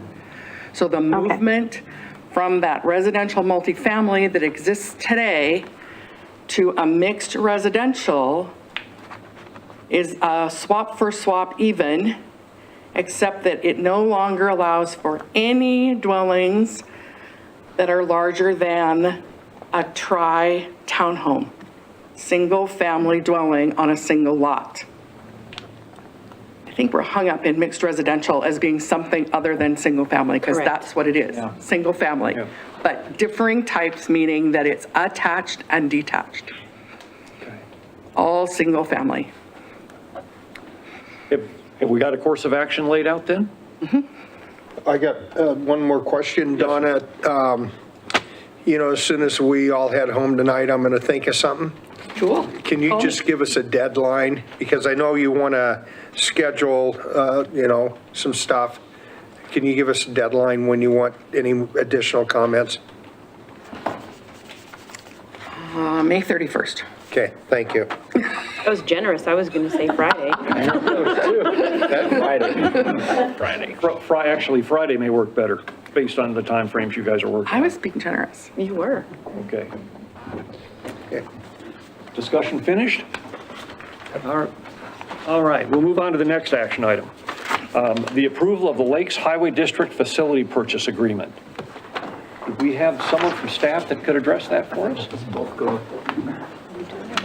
Well, we're going to get the double barrel here, aren't You we? got, yeah.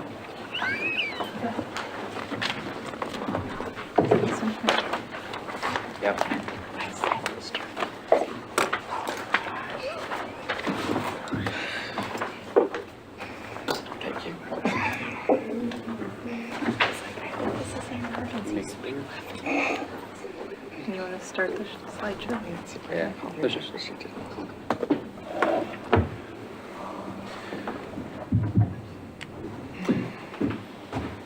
So Alan and I both will kind of tag team, and then I think at the end, Fada has some legal things that she'll bring up in regards to this. And so all of you have gone out to this property and looked at it and walked the grounds and seen what's out there. So the proposal for the public is for the city to purchase the Lakes Highway District buildings, not the real property underneath, because they currently lease that from the county.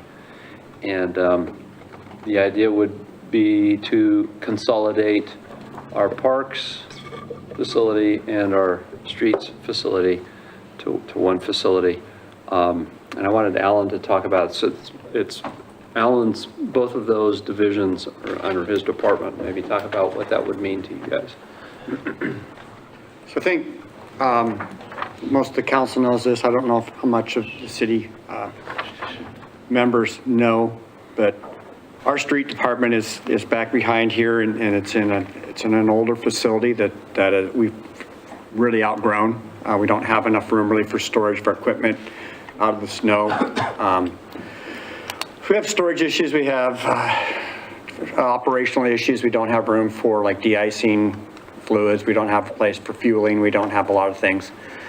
Our parks department is located at Stoddard Park in an old farm structure. They actually were there for quite a while without even really appropriate bathroom facilities, and we've remedied that. However, it really isn't big enough for that facility either. The storage of materials. Yes, thank you. You can see a street shop and the current. And so being able to move both of those, we've been looking at moving those into one facility for a number of years, and we had a preliminary plan to do that when this opportunity showed up. And this facility is really, basically was built for what we need. I mean, it was built for this type of work by a larger highway district. And so moving from these two small facilities that are we've outgrown into this one larger facility that you see up here will provide the storage we need. It'll provide the shop space we need. It provides the de-icing facility. It provides a fueling facility. It provides separate shop for parks along with a shop for streets. It provides office space. So it really is a real unique opportunity to be able to find a facility that's in place and needs a new owner. And that's what we're hoping to accomplish. So the intent of the district, some of you are probably wondering where they're planning on going, because they're still going to be functioning.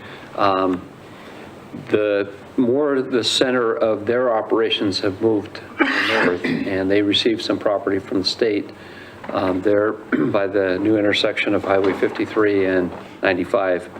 They received some property, and so the agreement that's in your packet talks about giving them 3 years to get a design and start the construction. And so we anticipate just after 3 years that phase 1 of the project would be complete, and then by the 4th year, both phases would be complete, and the city would have full control of this facility. It has some additional things, and I'll show you. They have put an amount in the contract that we would purchase all of these buildings for $780,000, which is basically the amount that cost them to build it many years ago. They recently had their insurance valuation done, and it was, I think, a little over $2 million for the valuation. And so it's a good value for the taxpayers. It does provide some of the things that Alan mentioned for storing mag chloride. It has fuel storage capabilities, has a larger shop, has a sign shop in the back, has a nice area that would have the main building. See if I can do it right here, has a location for a small community meeting room, and then enough, at least right now, for 6 offices. And so this fits in with our long-term plan, the facilities group, as well as the council. We've talked about this. We would anticipate not only moving those 2 shops, but probably 2 of our employees from upstairs, probably Alan and Wade, and I don't know whether or not we'd move the engineer, and that would open up some space in City Hall, because right now we're at capacity at City Hall. So it buys us some additional time as far as the ability to grow. And so we were on a parallel track. We had paid an architect to look at putting a facility on our 5 acres that the city purchased several years ago on Dakota Avenue, and building a new facility that would basically have many of these items. And the rough estimate, and this was, I don't know, a year or so ago, was in the $4 to $5 million range to replicate this, and it's probably more now. And so, again, looking at value for the taxpayers, this would fit the city very well for a long period of time. Some of the things we did, we had a general inspection done. There were no major issues. We had a fire inspection done, and they didn't find any issues that were of concern. And then there was some ceiling tiles that we didn't know whether or not they were asbestos, and those were tested, and they are not asbestos. Again, locations. This gives you an idea of the difference as far as the size of facilities, just to see really how it would provide a long-term solution for the city for parks and streets. So you can see the street shop and park shop current square foot based on the types of uses. And again, this was done using Casey Earth. And so please don't hold these to the exact, but they're fairly close. When you look at office space, shop space, enclosed storage, so completely enclosed with the door out front, and then we have multiple areas where there's just a roof and we park equipment to keep the snow off it in the winter. So you can see up at the street shop, if you take that whole area, there's a total area of 55,000 square feet. And in the park shop area, and I had to be a little bit creative because that park, I took the parking areas and actually the barn and the area that they're currently in, and came up with those amounts. And so you see a total, between the two, total square footage of 59,755, and you can see the different types of uses. And so when you then go to Lakes Highway District facilities and see the amount of square footage, in a lot of cases, we're doubling the square footage, and some even more than doubling the square footage as far as the space that would be there.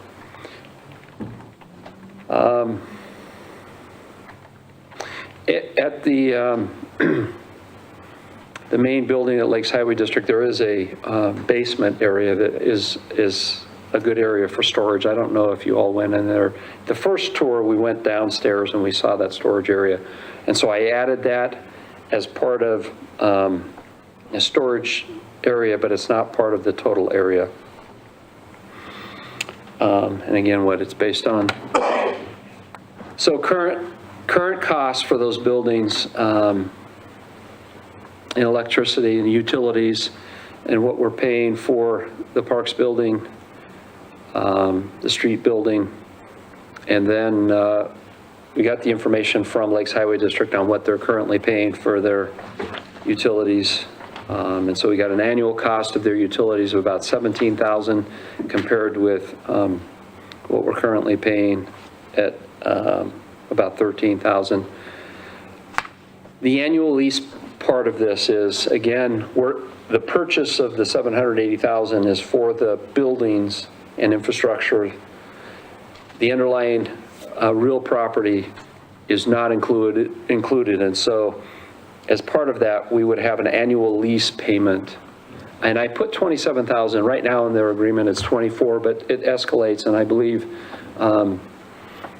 Lakes Highway District gave that number, $27,000 is what their new number would be. So I basically just took the difference there of about, it would be about $30,000 in increased costs to the city on an annual basis, and that doesn't include whatever annual maintenance on the buildings that we would have.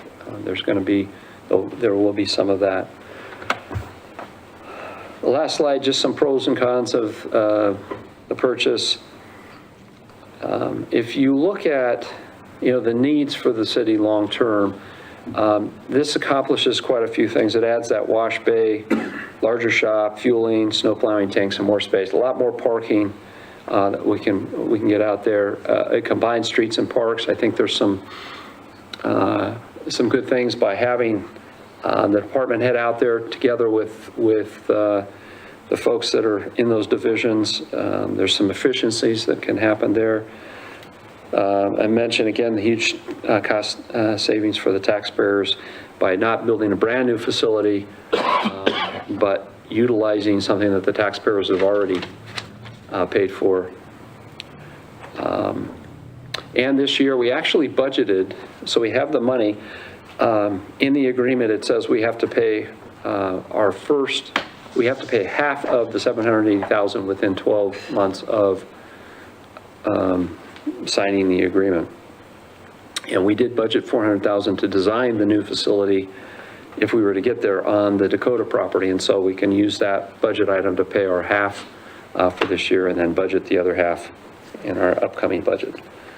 The buildings were in fairly decent shape. There are some things that we would need to do with them. And again, it solves our long-term expansion needs and actually helps with our space here at City Hall. Some of the cons to be aware of, we own the buildings in the facility, but we'll have to sublease the ground from the county. We've checked with them about purchasing the ground from them. It's part of the airport property, the federal property, and so our initial answers have been no, we're not going to be able to purchase the property, but that the leases will continue on, can continue on in perpetuity. There will be an increase in the annual cost on the lease on the ground. However, there is an end date to that of 2035. And then also just a note, the property is outside the city limits. but it butts up against Ramsey Road. And so I've talked with Donna and Alan, we're not concerned with that. I don't think we'll be able to get it annexed into the city. It's okay for the city to own property outside the city. So not really an issue, but wanted you to be aware of it. And then if we decide to move forward with this, that the approval needs to be conditioned on the county approving the sublease. So there's some language in that lease agreement that says the county has to agree to the uses that go in there. But these uses are very similar to what's already there. So are there any questions? Anything, Fonda, you want to add to? You covered it thoroughly. The agreement has been approved by both legal counsel for Lakes Highway District and of course myself, and we've had several iterations of this. So what you see is a product that is a result of our collaboration. We have not been able to figure out yet who at the county is actually responsible for this contract. That's who we want to get this in front of so that we can get it through the appropriate channels to go in front of the county commissioners for approval. We would ask that even without the county approval at this stage, if you are willing to approve it, what I would say is if the county makes any substantive changes, we'd bring it back to you. And the ultimate goal would be to not sublease from Lakes Highway District, but to lease directly from the county at some point, if possible. So we're still working on the county side of this, but we wanted to get it in front of you sooner rather than later. Lakes Highway District is anxious for us to start to take action on this because they need to go to their next step and start design of their next facility. And so that's why if you so choose to approve this tonight via approval of the agreement via motion, we'll take it to the county. We'll do some more work there, but it gives them kind of notice that we're willing to move forward on our part. So, Ed. I think Fauna just answered my question. There apparently has not been any discussion with the county up to this date regarding this because we don't know who to talk to. We've made many attempts, and I have one other opportunity I think that might bear fruit, so. Okay. She's contacted. We'll go to a county commissioner meeting with the agreement in hand and ask to be on the agenda. Give me some answers. Now, with regards to this, the city will number 3, pay one half total purchase price of said building within 12 months of the execution of the agreement. So let's say we did approve. When is the anticipated execution of the agreement? I mean, if you approve it tonight, we can execute. But again, I would argue that it's not valid until we hear from the county. Right. That they give their approval on the sublease. So theoretically, we would have 11 months and 30 days, whatever it would be, to make that first payment of whatever it would be, $400,000 or something like that? Is that roughly half of the 780? Yeah. Half of 780, yes. Yeah. That kind of leaves me a little squeamish, but, because it then says something about where'd that go? The anticipated time that before we can even get in there, within 3 years of the approval of the agreement by the parties, begin phase 1 construction of its new.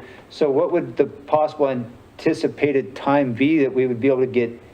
We're going to pay for it in 11 months, half of it, but it might be 4 years or who knows how long before we could. Before they move out completely, yeah.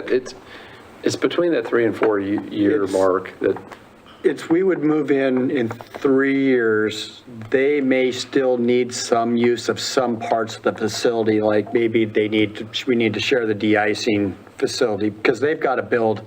Yeah. They need the time to build, and that's part of the reason for the split in the deal. They need that funding to get their facility started. So they want to take that opportunity to take that and get their design done, start their construction so they can get moved in.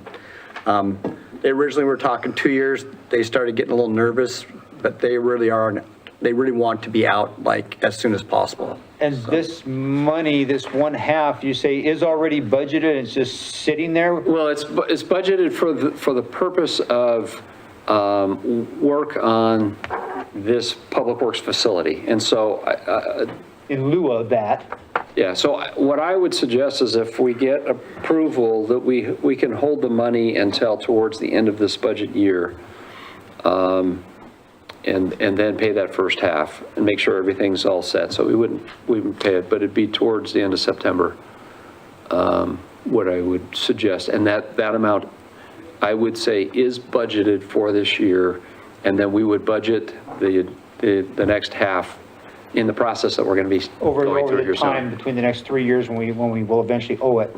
Yeah. Yeah.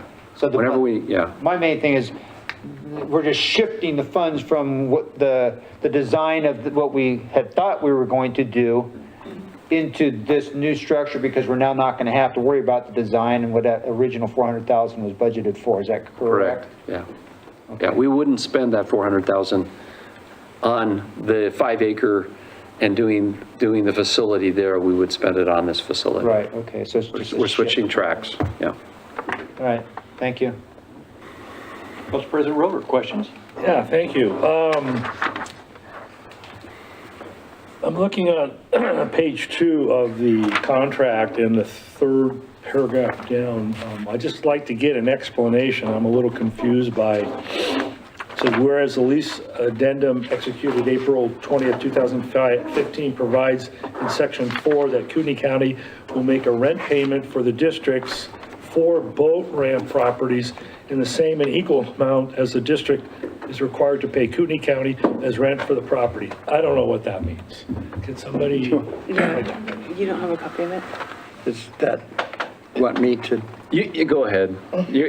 It's their arrangement, and we're kind of sliding. It is, it's the current lease agreement between Kootenai County and Lakes Highway District.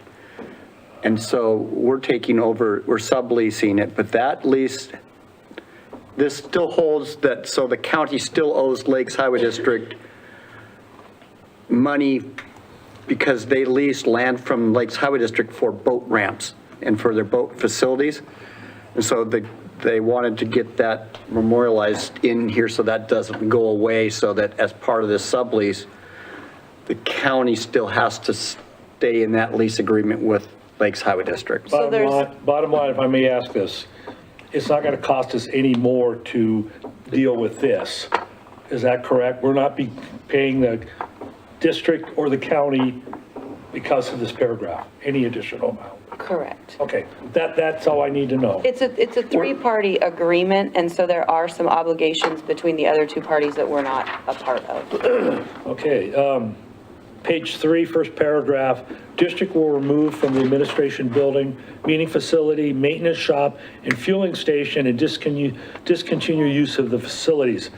My question is, when you say remove maintenance shop and fueling station, I thought we're getting a shop, and I thought we're getting a fueling station. So why are they going to be removed? I'd have to read it. It's just that they're removing themselves from the space. We're keeping the, so it starts on paragraph, it's number 5. The district, they will remove themselves from the. Yeah. But they're not actually going to be removing a shop and a refueling station? No. No, Okay, it says I read that. from the, not remove the. Okay, that's why I'm asking, thank you. Perfect. And so on page 3, the city will, paragraph 1, the actual cost and payments annually that we'll be leasing with consumer price index escalators is $24,500, and that may be updated. So that's going to be our lease payment to the county potentially about that amount, which is just a little over $2,000 a month, which I think is great. Now, number 2 on the city will, paragraph 2, and it says, as purchase does not include those items set forth on Exhibit A. I don't have Exhibit A. Right, and the only thing we have from Lakes Highway District right now that will be on Exhibit A is the radio equipment. The radio equipment. Okay. So it's, So they're two-way radio communication radio equipment. We could, so there's a section, little addendum that Lake sent. I mean, we could read that. I just got that as addendum, but How, can we approve this without the exhibit being attached to the contract?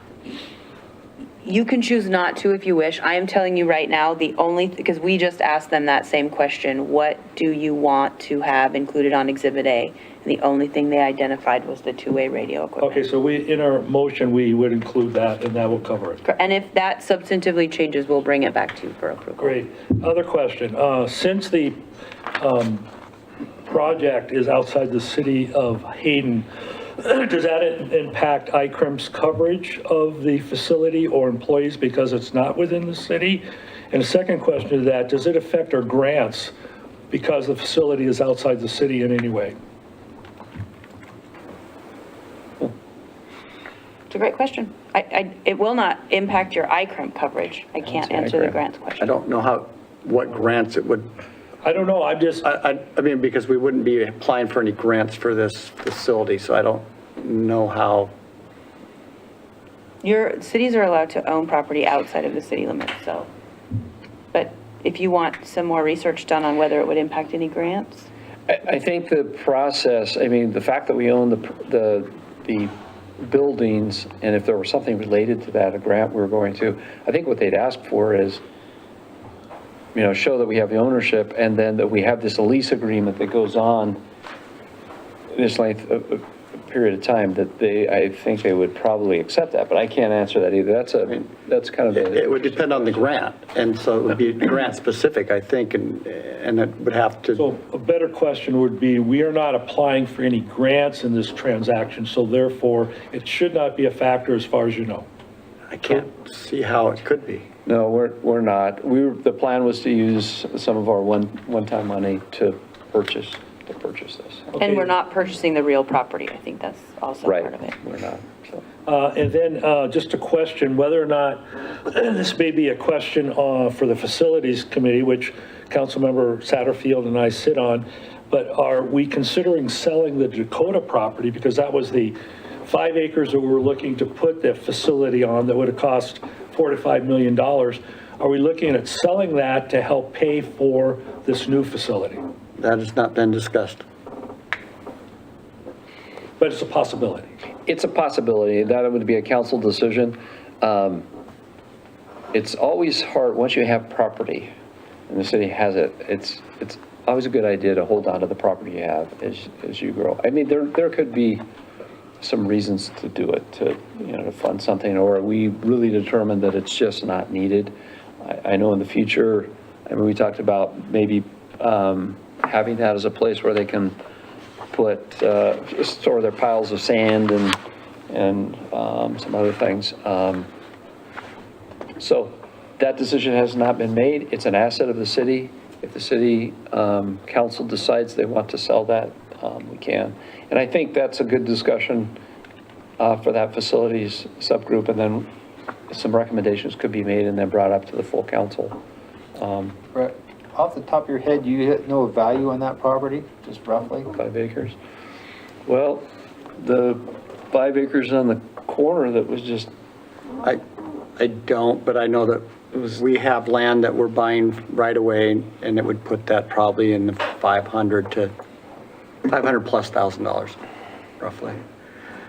But so again, I mean, it's a bigger question than that, because we have a lot of things that we're talking about. I mean, and so I'll just throw them out really quick. I mean, if we wanted to use the gravel pit area for some type of boat support or park support area, this street still needs a gravel pit or a place to store materials. It's quite possible that that would be an option for that. I don't know. We'd have to look at zoning.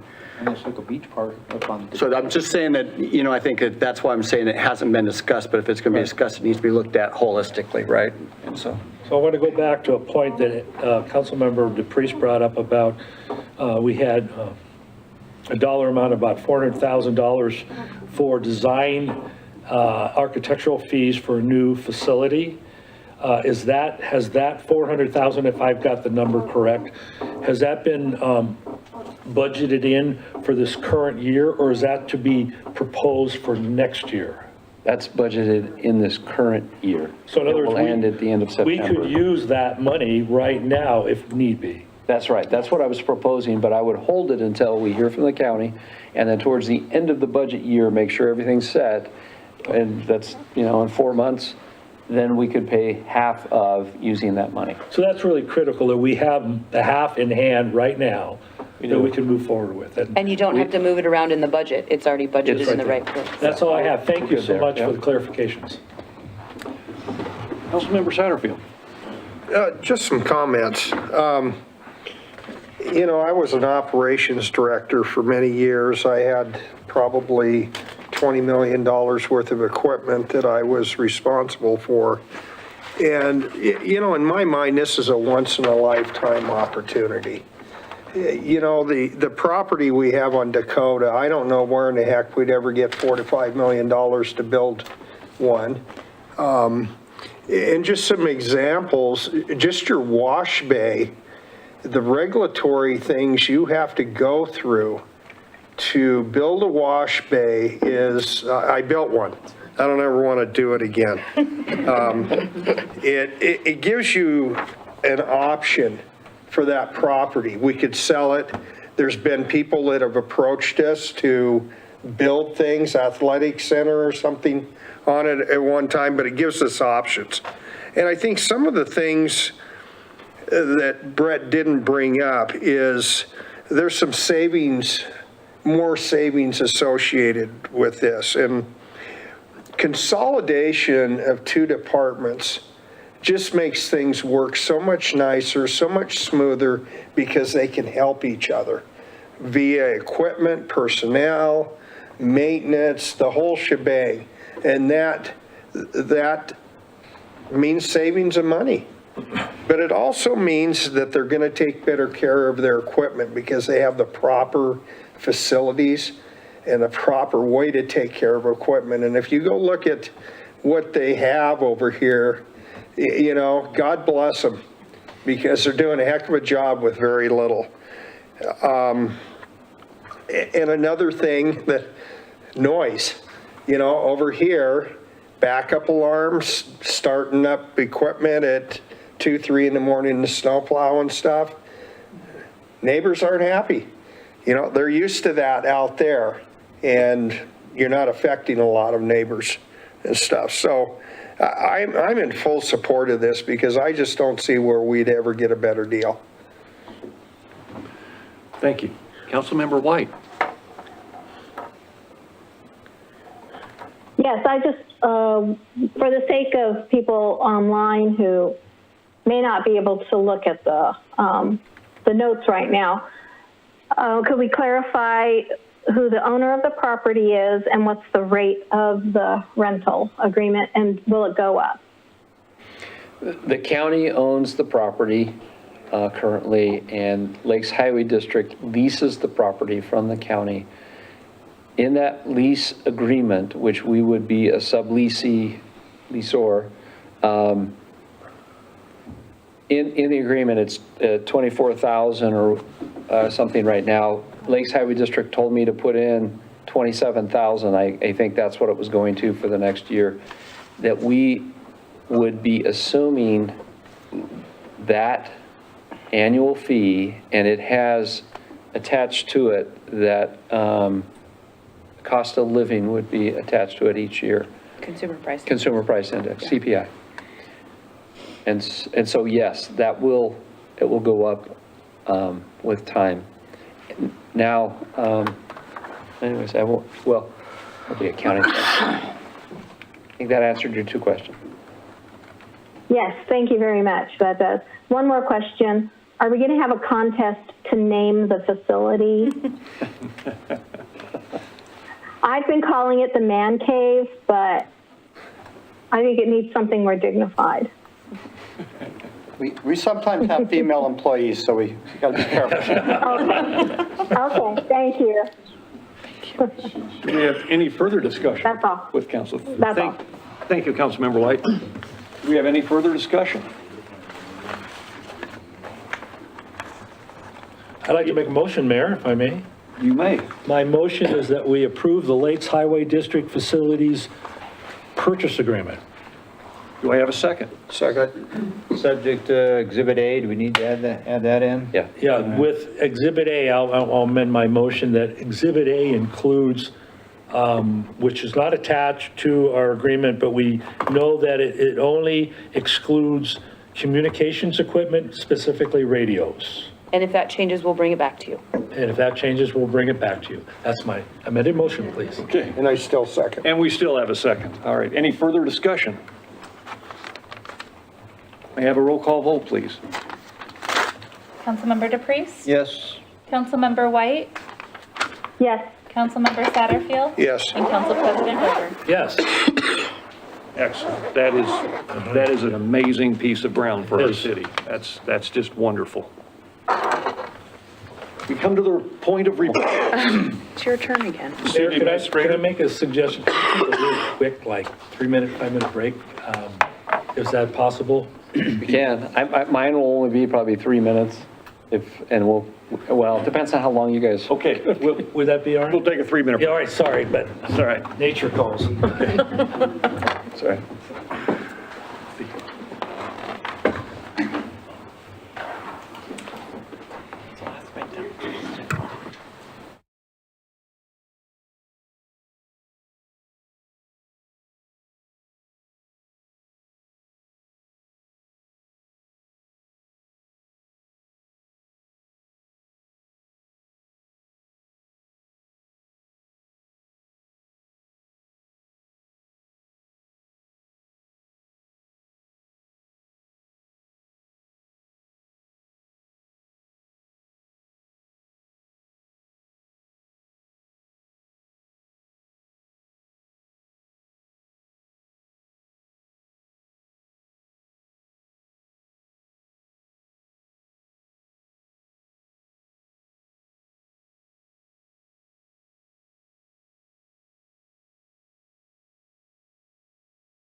All right, just a couple items. First, Susie's not here tonight, but want to thank Recreation. Actually, there was a lot of help from staff for Arbor Day. I wasn't here. I understand it went very well. Also, the Kite Festival, I heard we had wind, but it was a little bit cold, but it went very well. And the Frisbee Golf ribbon cutting. So we had 3 things last week, all with that staff, and kept them very busy, and appreciate all they're doing. Those, again, those are the things that make a small town, you know, those little events. So give you that small town feel.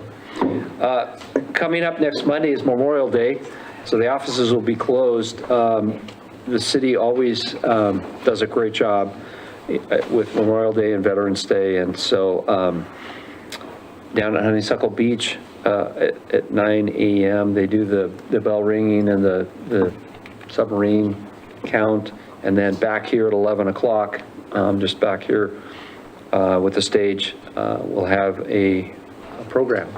There'll be a speaker, welcome from the mayor, and a few other things. We've got a nice program. So invite all of the public to attend that. AIC conference is next month, June 22nd. I think we've got information to all of you. If you haven't made arrangements, want to go, talk with Abby or I will have a few representatives down there for that conference the 3rd week in June. First meeting in June is our budget meeting. Budgets from department heads were due today, and so haven't seen them yet. But Sandy and I will be going through those, putting them together, and then we meet with the department heads, and then bring forward a draft budget to discuss at the June 14th meeting. And then the last item I just have here, if there's any direction to staff on the Honeysuckle project. I know you received a letter. We had the report the previous meeting, and we put it on hold. If you have any direction tonight, you can. If you want to keep it on hold to continue to read through it, do your homework, that's fine too. I just thought I'd bring it up if you had any direction for staff. So. Does anyone have any feelings one way or another about continuing to put the Honeysuckle Beach study on hold? I've been ill. I had my bout of COVID, and I'm recovering, and I'm not contagious, so I've been in isolation, but I haven't really had a time or the energy to really go through it. So I would like to have a little bit more time in reviewing it for making any comments. Okay. Other members of council, feelings on that? Sounds good to me. Okay. Councilmember White? Yep. Okay. Yes, I would like more time as well. Yeah, there's not a rush. When you're ready, just let us know. I just thought I'd bring it up. Will do. That's all I had for this evening. Okay. Do we have any other items for discussion this evening? I've got one. Yes, sir. I just want to thank the citizens of Hayden for their patience with the roundabout that's going in, and I hope it pays off. And I'm absolutely amazed on how many of them have been respectful on the speed limits, especially on Maple.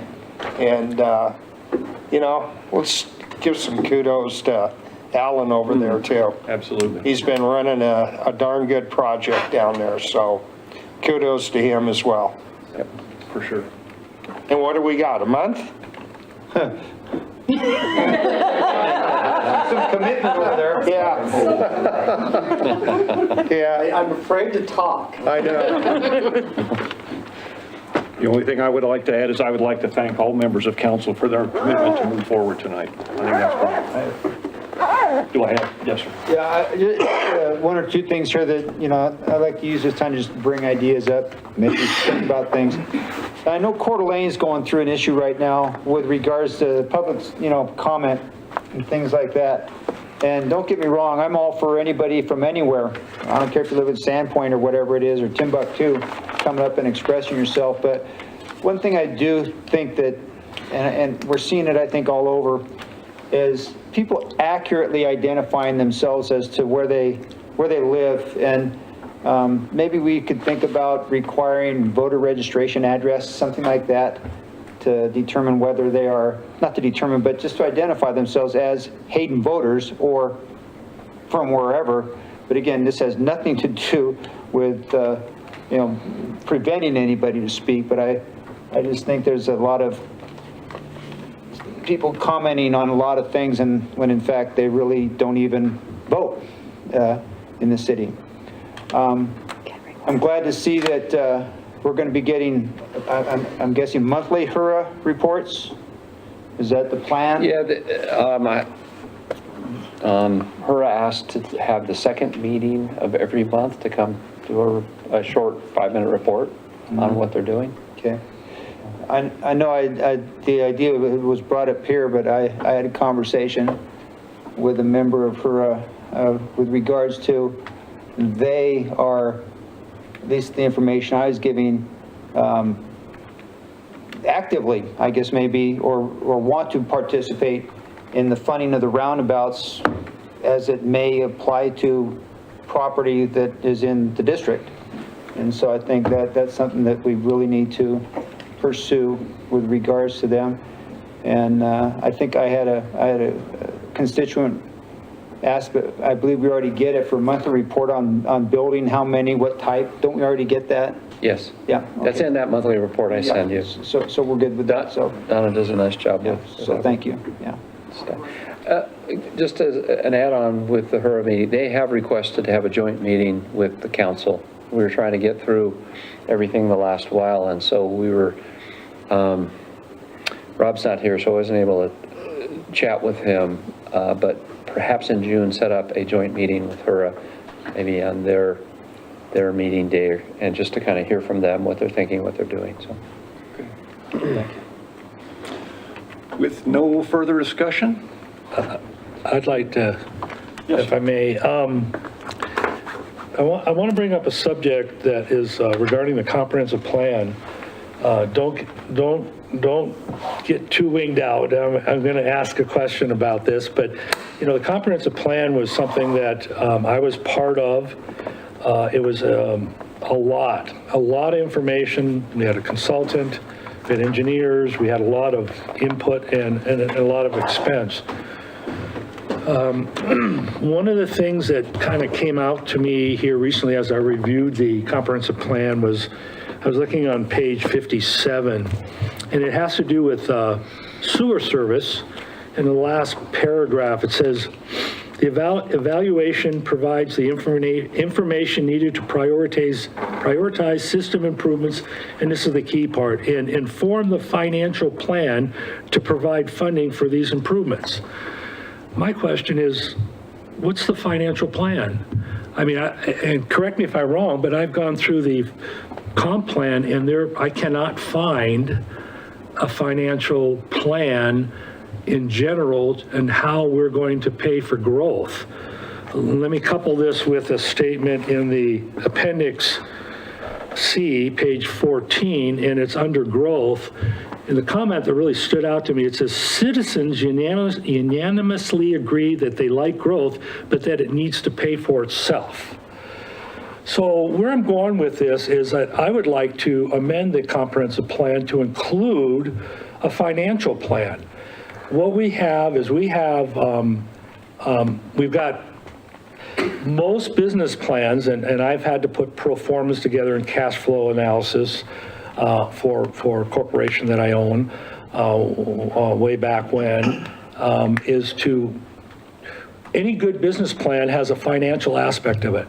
You may want to do this and this and this and this, but how are you going to pay for it? And that's my concern, is how do we pay for the growth that our comprehensive plan says we're going to be at X 36,000 in 2040? And where the dilemma I see in my mind is, and I'll give you an example. 3 years ago, I sat in on an impact fee committee. I was not a member of it.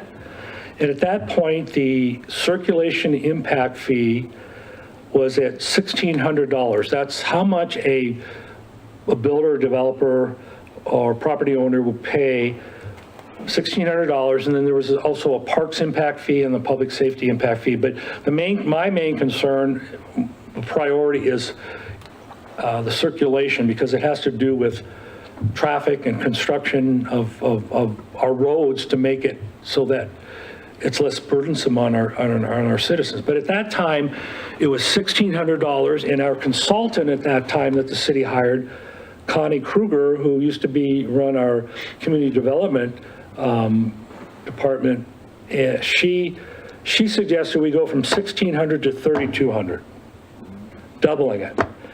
And again, I didn't vote, couldn't vote, I just sat in on it.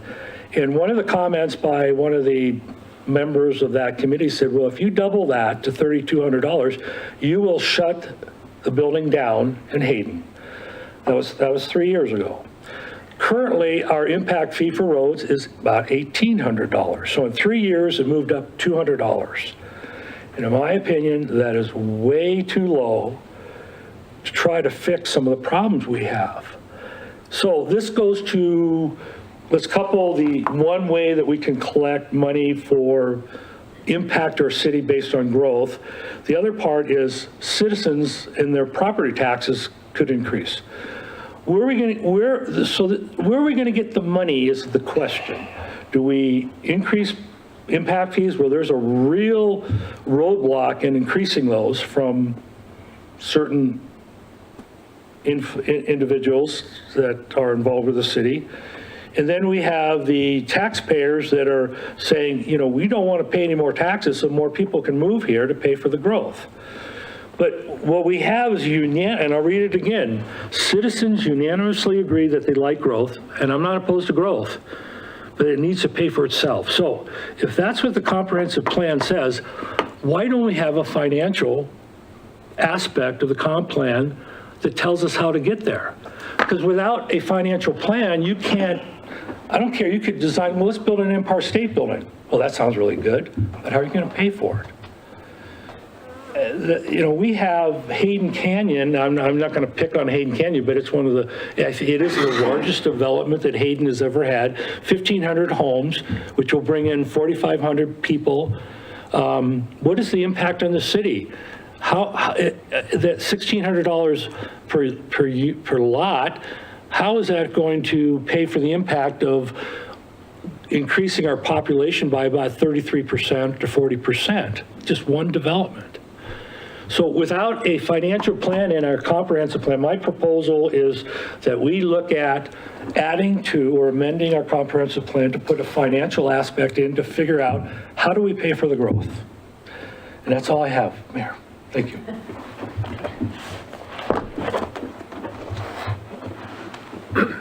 Just to follow that up, in the public input analysis for that plan, the statement that everybody wanted growth, that's actually not accurate. On the 380 people that they surveyed, 25% of the people said they wanted zero growth.